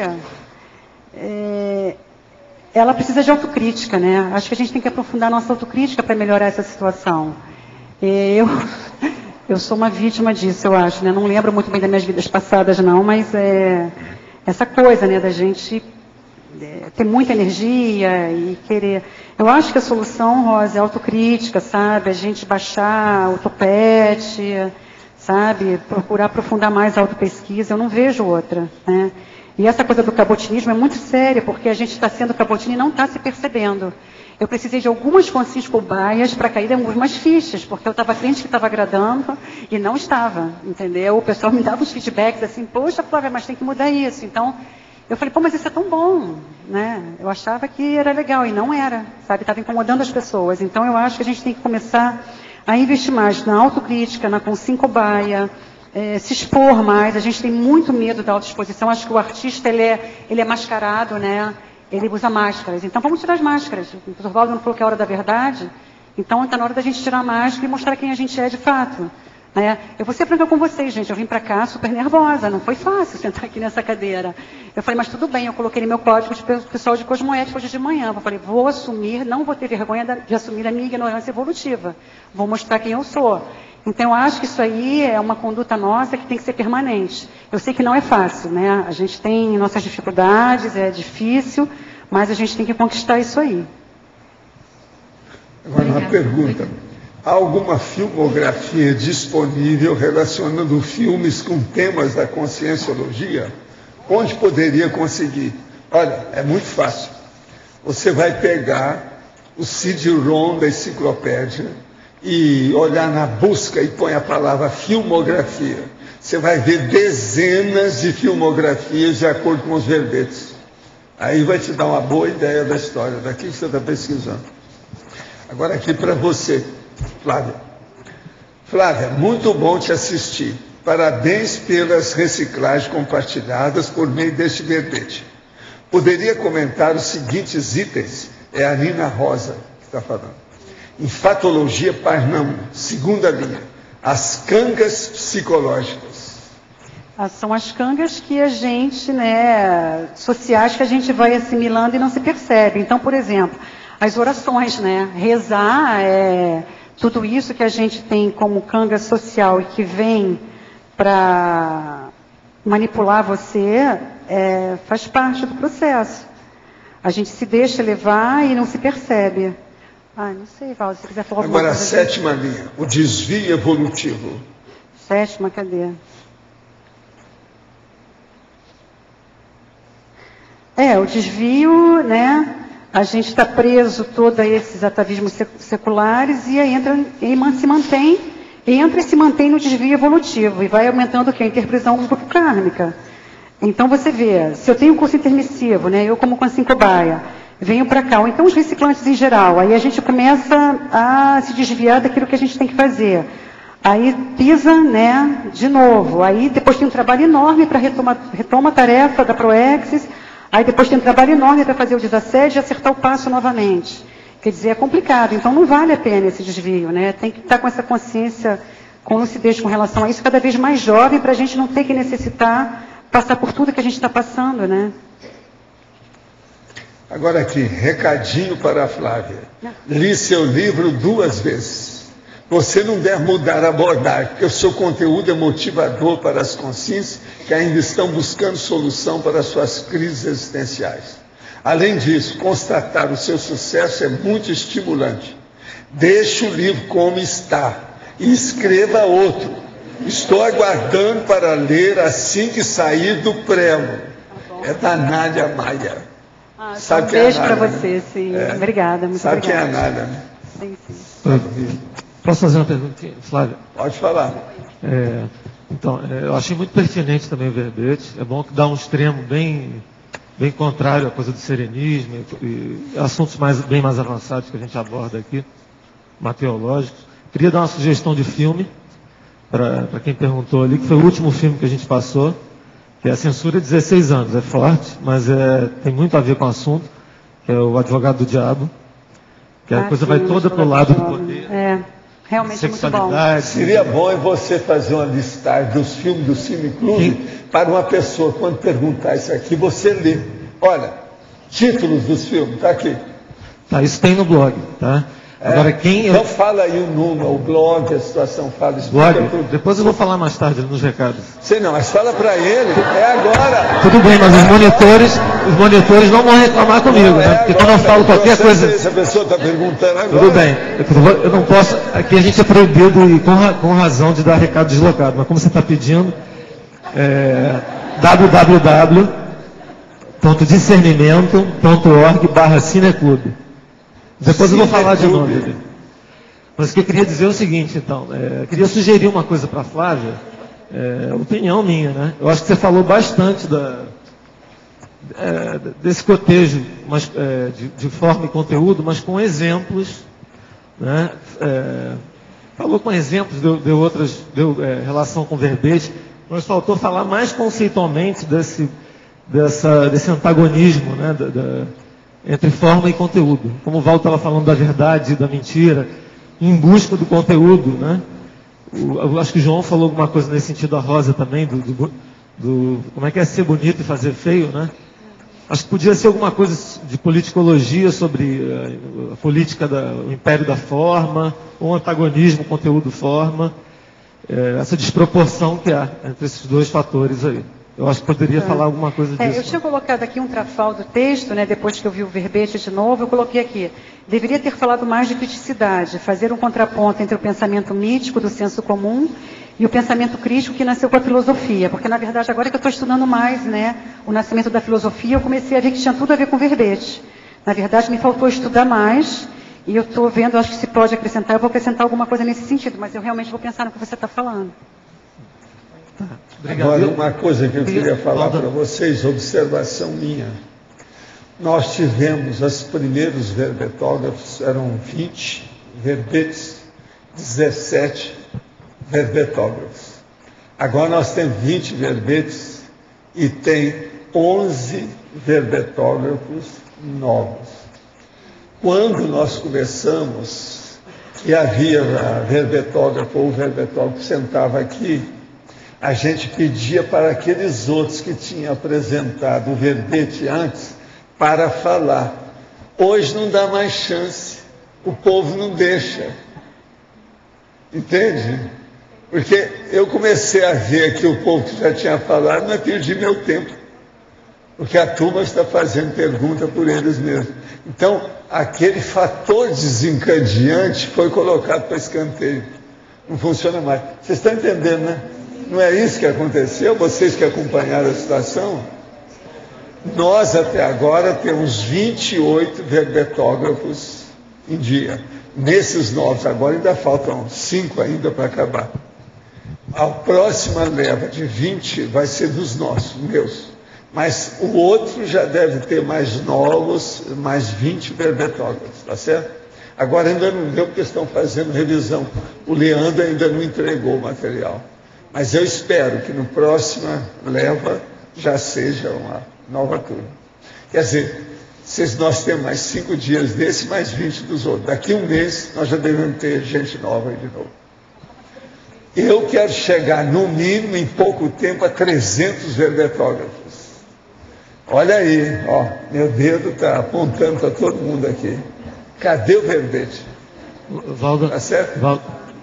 Pode falar. Só queria falar uma coisa rapidinho. A gente está com um voluntário do Cineclube, que também é voluntário da Comunicons, lá no Rio, que é o Mário de Luna, e ele é especialista em cinema, né, e é conscienciólogo também.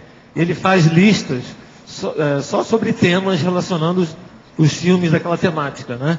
Por exemplo, amparadores e proexologia. Então, o pessoal pode me consultar, né? Quem não tiver acesso a ele tem um blog também que é Cinema e Consciência, tá? No Blogspot. Agora, quem não conseguir acesso a ele direto, pode consultar a gente pelo blog ou falar comigo, porque eu já tenho feito isso, de intermediar a consultoria dele. Escuta, o Ivo conhece esse nosso amigo? O Ivo conhece. O Ivo também é muito bom. Tá? Mas o Ivo é cria nossa também. Isso, mas o Ivo, como é terapeuta, ele tem menos, ele passa para você direto. O Mário de Luna, ele trabalha com esses blogs, né? Ele é especialista em idiomas também.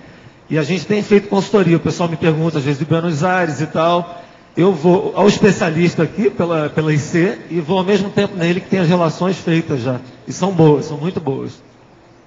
E ele tem um blog que é Cinema e Consciência no blogspot.com. Quem é o próximo agora? Pode falar. Na fatologia, na fatuística, na antepenúltima linha, tu coloca a consciência da contradição evolutiva.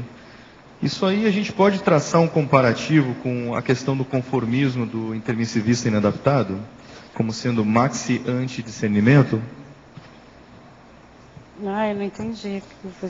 É a consciência da contradição evolutiva. Eu já expliquei aqui, né? Não tem nada a ver com o intermissivista, né? Ele precisa disso. O intermissivista inadaptado, ele precisa ter consciência dessa contradição evolutiva, de que antes havia uma condição e que agora ele pode ir para uma condição melhor, mais lúcida. Eu acho que é isso. Foi isso que você... Não, eu achei que tu tinha traçado um comparativo entre um e o outro. Né? E só para colocar, lá no detalhismo, no finalzinho da principiologia, tu coloca: só se é livre quando se é responsável, né? Sim. É interessante observar que a gente não é somente livre, né, quando se é consciente da responsabilidade. Às vezes a consciência da responsabilidade faz com que a gente fique inadaptado, como intermissivista. Então, sim, a questão é exatamente essa, né? É a mão na massa. Só se é livre mesmo quando você é responsável mesmo. Você falou tudo, é isso. Tem que colocar a mão na massa. Sem trabalhar, não vai, né? Então, é mesmo isso que eu falei aqui algumas vezes, né? Não adianta só ouvir os conceitos da conscienciologia. Tem que começar pelo CPC. A gente tem que fazer alguma coisa de prática real para a coisa começar a se modificar. Então, tem que ter aplicabilidade. Eu concordo contigo. Ok.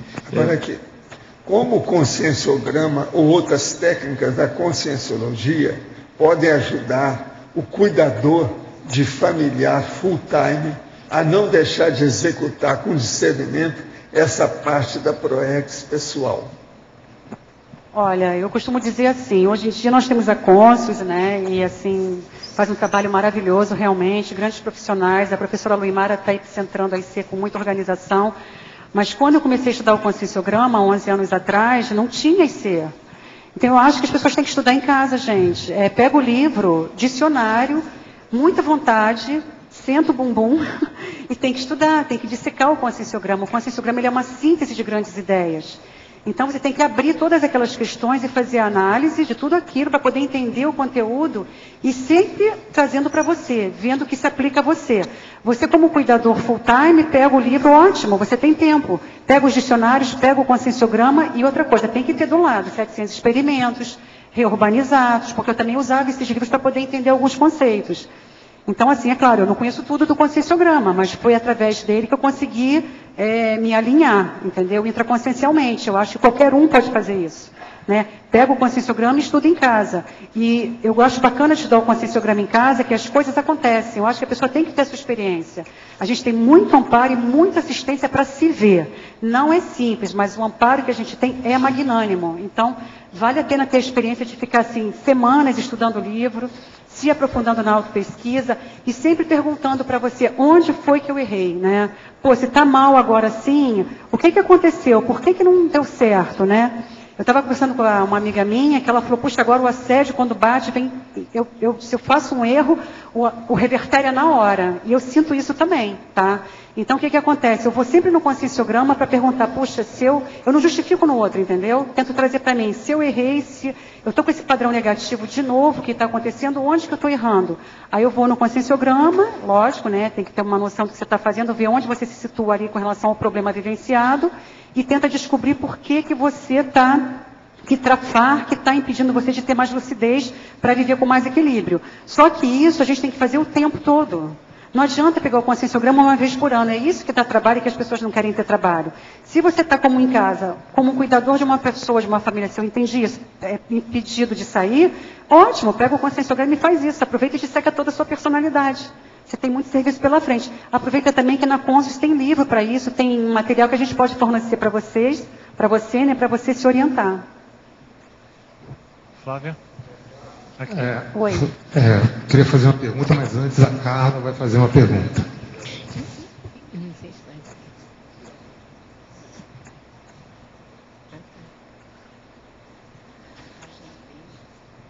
É a página 3,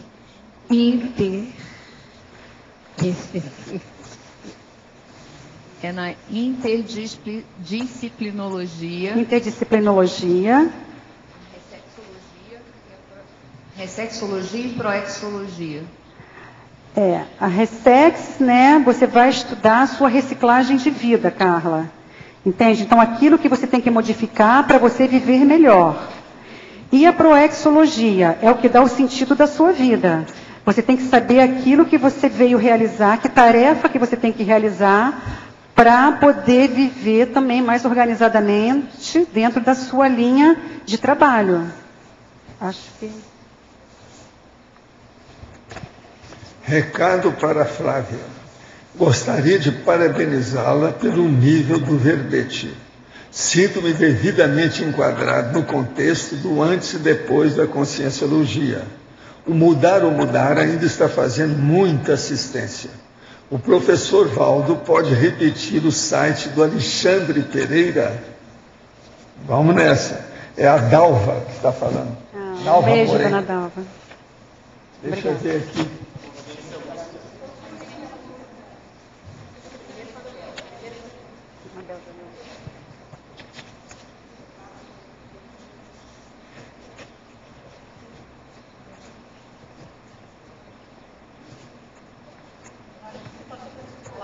Não, está aqui. O problema é que é muito papel que eu mexo aqui.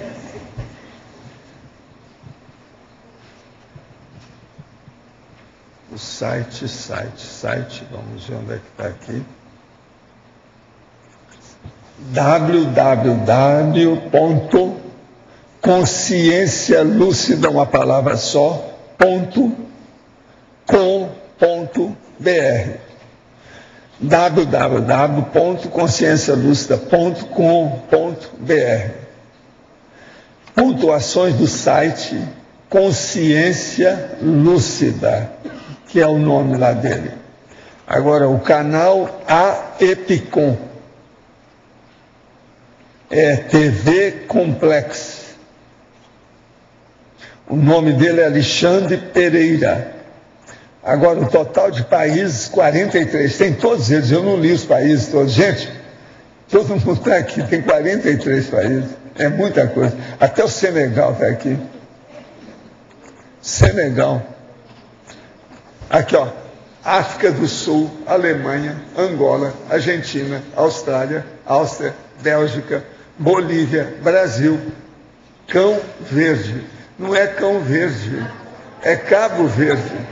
Cabo Verde, Canadá, Colômbia, Canadá, é Canadá de novo, Emirados Árabes, Espanha, Estados Unidos, Finlândia, França, Grécia, Holanda, Hong Kong, Irlanda, Israel, Índia, Itália, Japão, Kuwait, Luxemburgo, Macau, México, Moçambique, Noruega, Nova Zelândia, Paraguai, Polônia, Portugal, Reino Unido, Romênia, Rússia, Senegal, Suíça, Taiwan e Uruguai. Gente, até do Paraguai tem aqui, vocês viram? Paraguai. Não, mas agora o que é interessante, gente, é Hong Kong e Macau. Eu conheço esses lugares. Macau é uma coisinha pequenininha, mas é tudo chinês, mas é que lá tem brasileiro também. E tem brasileiro e tem muito português. Então é pequeno, mas é potente. Vocês sabem que lá tem mais dinheiro do que Las Vegas, né? Por causa do jogo. Então, esse povo deve estar preocupado com os processos. O cara arranjou um monte de dinheiro do jogo. O jogo lá é o seguinte, a pessoa joga do andar de cima, ela joga no andar de baixo. É um negócio aberto assim, ó. Em cima das mesas. Isso é Macau. O negócio não é fácil. Agora, quero dizer para vocês que já me mandaram aqui o que é que vai ser para amanhã. Inescrupulosidade. Ganhou com 28 votos a eleição. Impressionante, hein? Inescrupulosidade. É a continuação do assunto aqui de hoje. É. Quem é que está com o microfone? Aqui na frente. Pode falar. Flávia, você citou há pouco a respeito da gente daqui, da CCCI, uma bolha.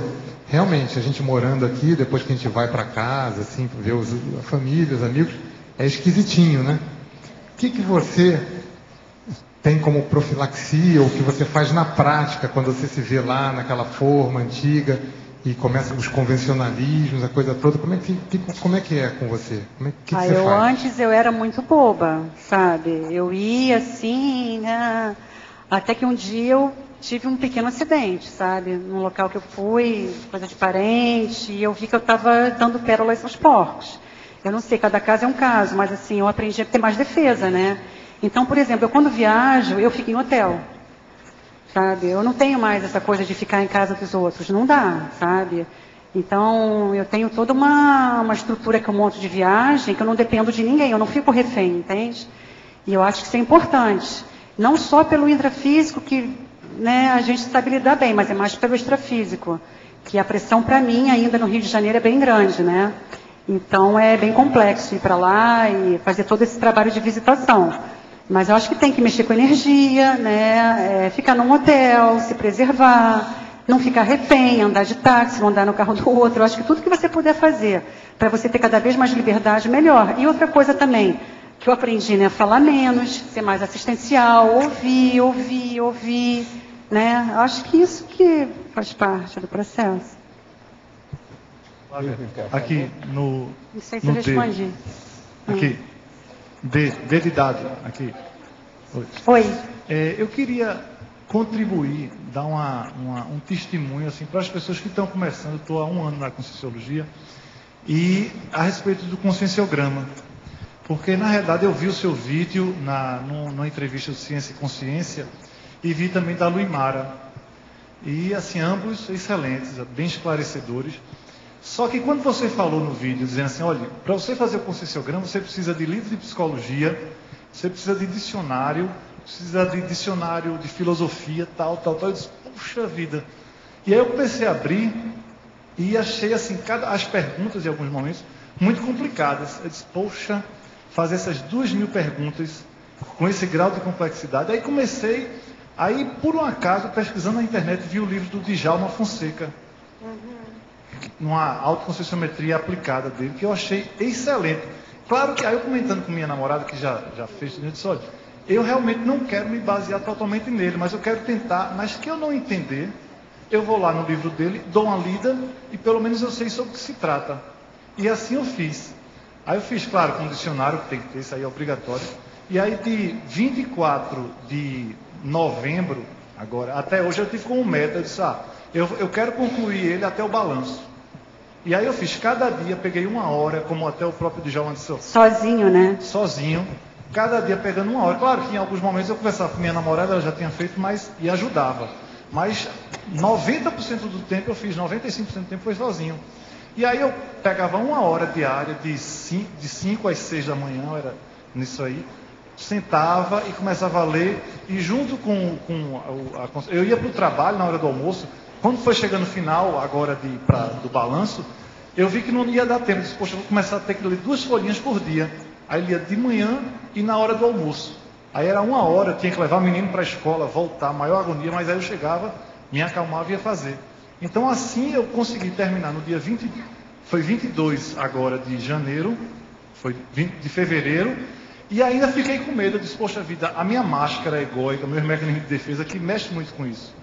Aí eu disse, poxa, e agora? Será que eu superfaturei algumas notas? E aí eu voltei, aí eu fiz uma revisão rapidamente, assim, cada folha era... Eu passava 1 hora em aí eu passei 1 hora nas 10 folhas, em cada item. Aí eu fiz uma revisão rápida, baixando o número de algumas notas, né, porque aí você vive esse drama de, poxa, com a minha nota do Serenão. Aí comecei a baixar e fiz a revisão novamente, assim, rápida. Eu fiz o inverso, não foi o rápido do início. Eu fiz o mais prolongado, um pouco mais prolongado. E aí foi ótimo, assim, o grau de satisfação foi enorme. Eu achei, assim, eu vi o professor Valdo até numa das tertúlias falando sobre faça um conscienciograma só dos seus trafores, porque você fica vendo muito trafar, tinha hora que eu ficava, caramba, já se ficava meio deprimido. Mas eu disse, não, isso aqui é para minha autoevolução, eu tenho que realmente me expor. E assim, foi muito bom. E não é tão complicado, porque a mensagem final que eu queria dizer é isso. Para quem está começando, não é tão complicado se você tiver pelo menos um livro do tipo do Djalma Fonseca, sabe? Que é uma referência, um parâmetro algum disso aí. Era esse testemunho que eu queria deixar. E, mais uma vez, parabenizar você. Bacana, bacana. Parabéns para você também. Flávia, eu só queria lembrar o seguinte, depois foram caindo as fichas, o livro seu, Mudar ou Mudar, quando a minha filha esteve aqui, eu dei 2 livros para ela, Nossa Evolução, acho que você se lembra que eu apresentei minha filha. Ela quis logo te conhecer. Ela falou, mamãe, eu me identifico muito com essa autora, eu posso conhecê-la? Até levei lá, Nana. Então, acho assim, é a proximidade e também aquelas coisas que você, quer dizer, sugestão, que você gostaria de mudar, talvez fossem essas coisas, esses itens, até que são chamarizes, porque a pessoa se identifica talvez com aquilo que hoje você queira mudar, porque já evoluiu mais, mas a pessoa ainda está naquele nível. Então, uma sugestão, eu não mudaria o livro, faria o 2, depois um outro livro. Tá bom, cumprir. Tá certo. Flávia. Aqui não é. Pode aumentar um pouquinho na fatuística, 8ª linha, as omissões deficitárias gerando interprisão grupocármica. Pode dar um exemplo? Omissões deficitárias gerando interprisão grupocármica, né? É o exemplo do intermissivista inadaptado, que eu enfatizei aqui no texto. Por isso que o verbete é nosográfico. O dissidente, quem sabe, não fala, né? Então, a gente conhece muita gente assim, que o problema é que lá fora, na SOCIM, ele se destaca. Aqui ele é só mais um, entendeu? Então, a pessoa não quer ser mais um aqui. Ela quer ficar em destaque lá. Só que lá, ela cresce, ela aparece, porque é claro que ela tem um algo a mais. Eu já vi isso na faculdade, uma pessoa apresentar uma vez um texto, depois de ter aprendido várias coisas no IPC, saiu do IPC, saiu da Conscienciologia, o artigo foi um sucesso, mas a pessoa em nenhum momento citou que aprendeu aquilo dentro do IPC, entendeu? Então eu acho que assim, isso gera interprisão. O nível de responsabilidade dessa pessoa é enorme. Então a gente tem que ter, né, a hombridade de saber que aquilo que você está fazendo aqui, você tem que ter responsabilidade com isso, tem que passar adiante o conhecimento sem topete, né? sem querer mostrar que é o tal, mas pelo contrário, querendo fazer assistência, esclarecer, abrindo o jogo. Professor, só uma pergunta, Flávia, e também eu queria a opinião do professor Valdo, no contexto ginossomático. Como que fica para você, você como mulher, nessa vida, tendo ressomado, não sei, o processo até paragenético, dessa questão do antidiscernimento convencional, os culturalismos, os idiotismos culturais, dentro desse processo mais da mulher? Eu acho que a gente está muito nessa condição aqui da consciência submissa. Eu até coloquei aqui no meu texto, sabe? A gente ainda se submete muito, sabe? A gente ainda assume uma submissão perante a figura masculina muito grande. E a gente tem que assumir as rédeas do processo. A gente tem que virar homem, não tem jeito, né? Ser mais objetiva, mais profissional. Eu falo isso para mim, tá? Eu sou muito mulher demais, sempre fui muito dependente demais. E é muito difícil isso. E agora a situação da minha vida está exigindo isso. Então está sendo muito bom. Mas acho que a mulher tem que, sabe, por favor, né? Tem que ser um mulherão que eu falo consciencial, né, Mabel Teres? Eu acho que assim, a Mabel é uma pessoa que eu admiro muito. Eu acho que a gente tem que estudar, a gente tem que se mostrar mais pelo nosso conhecimento, por aquilo que a gente sabe, por aquilo que a gente estuda, e parar de usar só a coisa da sedução, entendeu? Mas isso tem que partir da gente. A mulher tem que ser juíza do próprio destino. Eu escrevi um artigo sobre isso numa antologia, e ficou bem legal, sabe? E a gente tem que pautar as nossas atitudes nessa autoconfiança. Não é fácil nesse mundo machista, a gente bancar e falar, entendeu? Até em reunião eu tenho medo de falar, gente. Até em reunião, dependendo da reunião, eu fico encantuada, entende? Mas isso é o processo meu de submissão. Então, mas a gente tem que começar, mesmo com todas as dificuldades, se posicionar e superar a situação. Tomar uma atitude. Gente, eu queria falar principalmente para os verbetólogos e também para aqueles que são da filologia. Inclusive você que faz muita revisão, que há aqui uma coisa muito interessante, para você que estuda a lexicologia e tal. O nome da nossa verbetóloga é Flávia Rogic. Então toda verbetóloga tem, no fim do verbete, tem as iniciais dela. As iniciais dela é Flávia Rogic, é FR. Agora, em português, existe uma expressão que quando o texto está 100%, a gente fala com todos os Fs e Rs. O que você acha dessa? Em cima do lance? É perfeito do ponto de vista das suas iniciais. Vocês estão entendendo, né? Está lá. Olha aí no fim. FR. Página 4. Aqui devia ser todo Fs e Rs. Você está entendendo? Também é o nome do meu pai, Francisco Rogic. Né? Pois é. Mas agora é interessante a sincronicidade do processo dos Fs e Rs aqui. Eu não ia deixar, né? Não vou perder um amigo por causa disso. Não ia deixar passar uma dessa, né? Você sabe que eu não deixo. Mas olha, ó, parabéns. E os nossos comerciais, por favor. Obrigada. As pontuações da tertúlia de hoje, nós tivemos 148 assinaturas no livro de presença, 27 perguntas presenciais, 15 perguntas online, 49 votos presenciais e 6 votos online. Os recados de hoje serão: Regrisson, pela reaprendência, qualificação docente; Cíntia Braga, pela PEX, balanço nas redes sociais; Rodolfo Gasparian, curso Introdução a Proexis; Amaury Pontieri, Laboratório de Criatividade; e Marcos Dung, Cineclube. E antes, a Eliane vai nos falar sobre os Amigos da Enciclopédia. Boa tarde. O programa Amigos da Enciclopédia quer convidar vocês a participarem das oficinas da Enciclopédia da Conscienciologia, nos dias 9 e 10 de março, semana que vem. Então, gente, é imperdível essa oportunidade. Quem está aí para o balanço e vai ficar para complementar e vai passar a semana que vem aqui, participe das oficinas, na quarta e na quinta-feira. É possível participar de até 3 oficinas, elas acontecem pela manhã e pela tarde. Vocês encontram todo esse cardápio lá na recepção do CAEC e podem fazer sua inscrição. Amigos da Enciclopédia têm acesso franqueado, não pagam a inscrição. A gente espera por todos vocês. Obrigada. Olá, pessoal. Em nome da Repreendência, eu gostaria de convidar, de lembrar aos professores que já estão na ativa e aqueles que estão em processo de formação, que nos dias 11, 12 e 13 de março, agora, depois do balanço existencial, teremos a 9ª turma de qualificação docente. O objetivo desta qualificação é trabalhar a teoria na prática e a prática da teoria, através de microaulas que serão ministradas pelos próprios participantes. A nossa ênfase nessa qualificação é em cima do processo de pré-aula, né, dos fenômenos que antecedem uma aula, o processo de plano de aula, como planejar uma aula de conscienciologia, e a questão da própria praxis parapedagógica, ou seja, a aula dentro do ciclo de qualificação.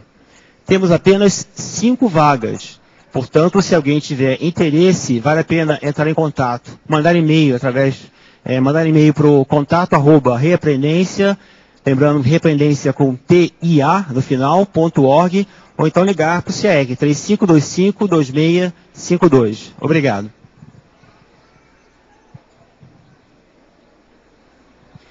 Boa tarde. A Apex avisa aos teletertulianos que é possível acessar o balanço, acompanhar o balanço existencial pelas redes sociais, Twitter e Facebook. Nós estamos postando os mais importantes conteúdos do curso durante todos os dias do curso, através do Twitter e do Facebook. Para acessar o Twitter, a informação é Apex_Proexis. E o Facebook, acessando pela Apex, Associação Internacional da Programação Existencial. Todo o conteúdo do balanço estará sendo colocado em tempo real durante os 4 dias do curso. Continuando em nome da Apex, gostaríamos de informar sobre os cursos online. Esse ano serão 12 cursos à distância que a Apex vai oferecer.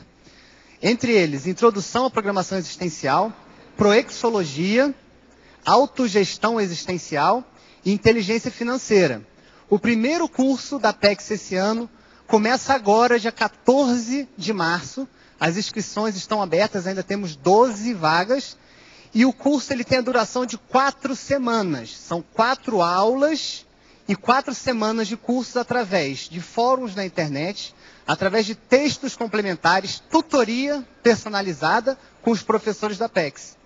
Maiores informações sobre esse curso Introdução à Programação Existencial, que tem como objetivo proporcionar a compreensão do projeto de vida, basta entrar no site www.apexinternacional.org/introdução. Muito obrigado e boa tarde. Boa tarde. Esse recado é para quem está interessado na questão da prova da imagística. Como forma de preparação da prova da imagística, nós queríamos divulgar a oficina de criatividade imagística, que vai ser realizada aqui no CAEC no dia 19 de março, né, daqui a 15 dias. Essa oficina é eminentemente prática, nós vamos falar um pouco sobre a questão da expansão da criatividade pessoal, vamos falar sobre os pré-requisitos, né, para um estado mental criativo, vamos abordar bastante temas aí que vão ser preparatórios aí para quem está interessado na prova de magística. Então convidamos todos vocês, mais informações e inscrições aqui na recepção do CAEC. Obrigado. Oi, pessoal. Então, o recado é pelo discernimento. Amanhã, excepcionalmente, a gente não vai ter o Cineclube sessão, tá? Porque tem um filme dentro do balanço existencial. Aliás, a gente passou esse filme já, chama-se Mãos Talentosas. Então vai acontecer no mesmo horário, mas a entrada está limitada a quem está fazendo o curso, tá? Então amanhã não tem a sessão tradicional do Cine. E semana que vem a gente retoma com novidades, tá? A gente vai passar o Cine a quinzenal de novo e vai entrar com outras atividades culturais, aproveitando esse ranço nosso artístico, etc., para integrar, melhorar a integração social, consciencial nossa dentro da CCCI, tá bom? Então, mais detalhes durante a semana. Um abraço, obrigado. Então, o verbete eleito para amanhã, inescrupulosidade, eleito com 28 votos, da especialidade Cosmoeticologia, de autoria do professor Flávio Amaral. Boa tarde a todos e muito obrigada.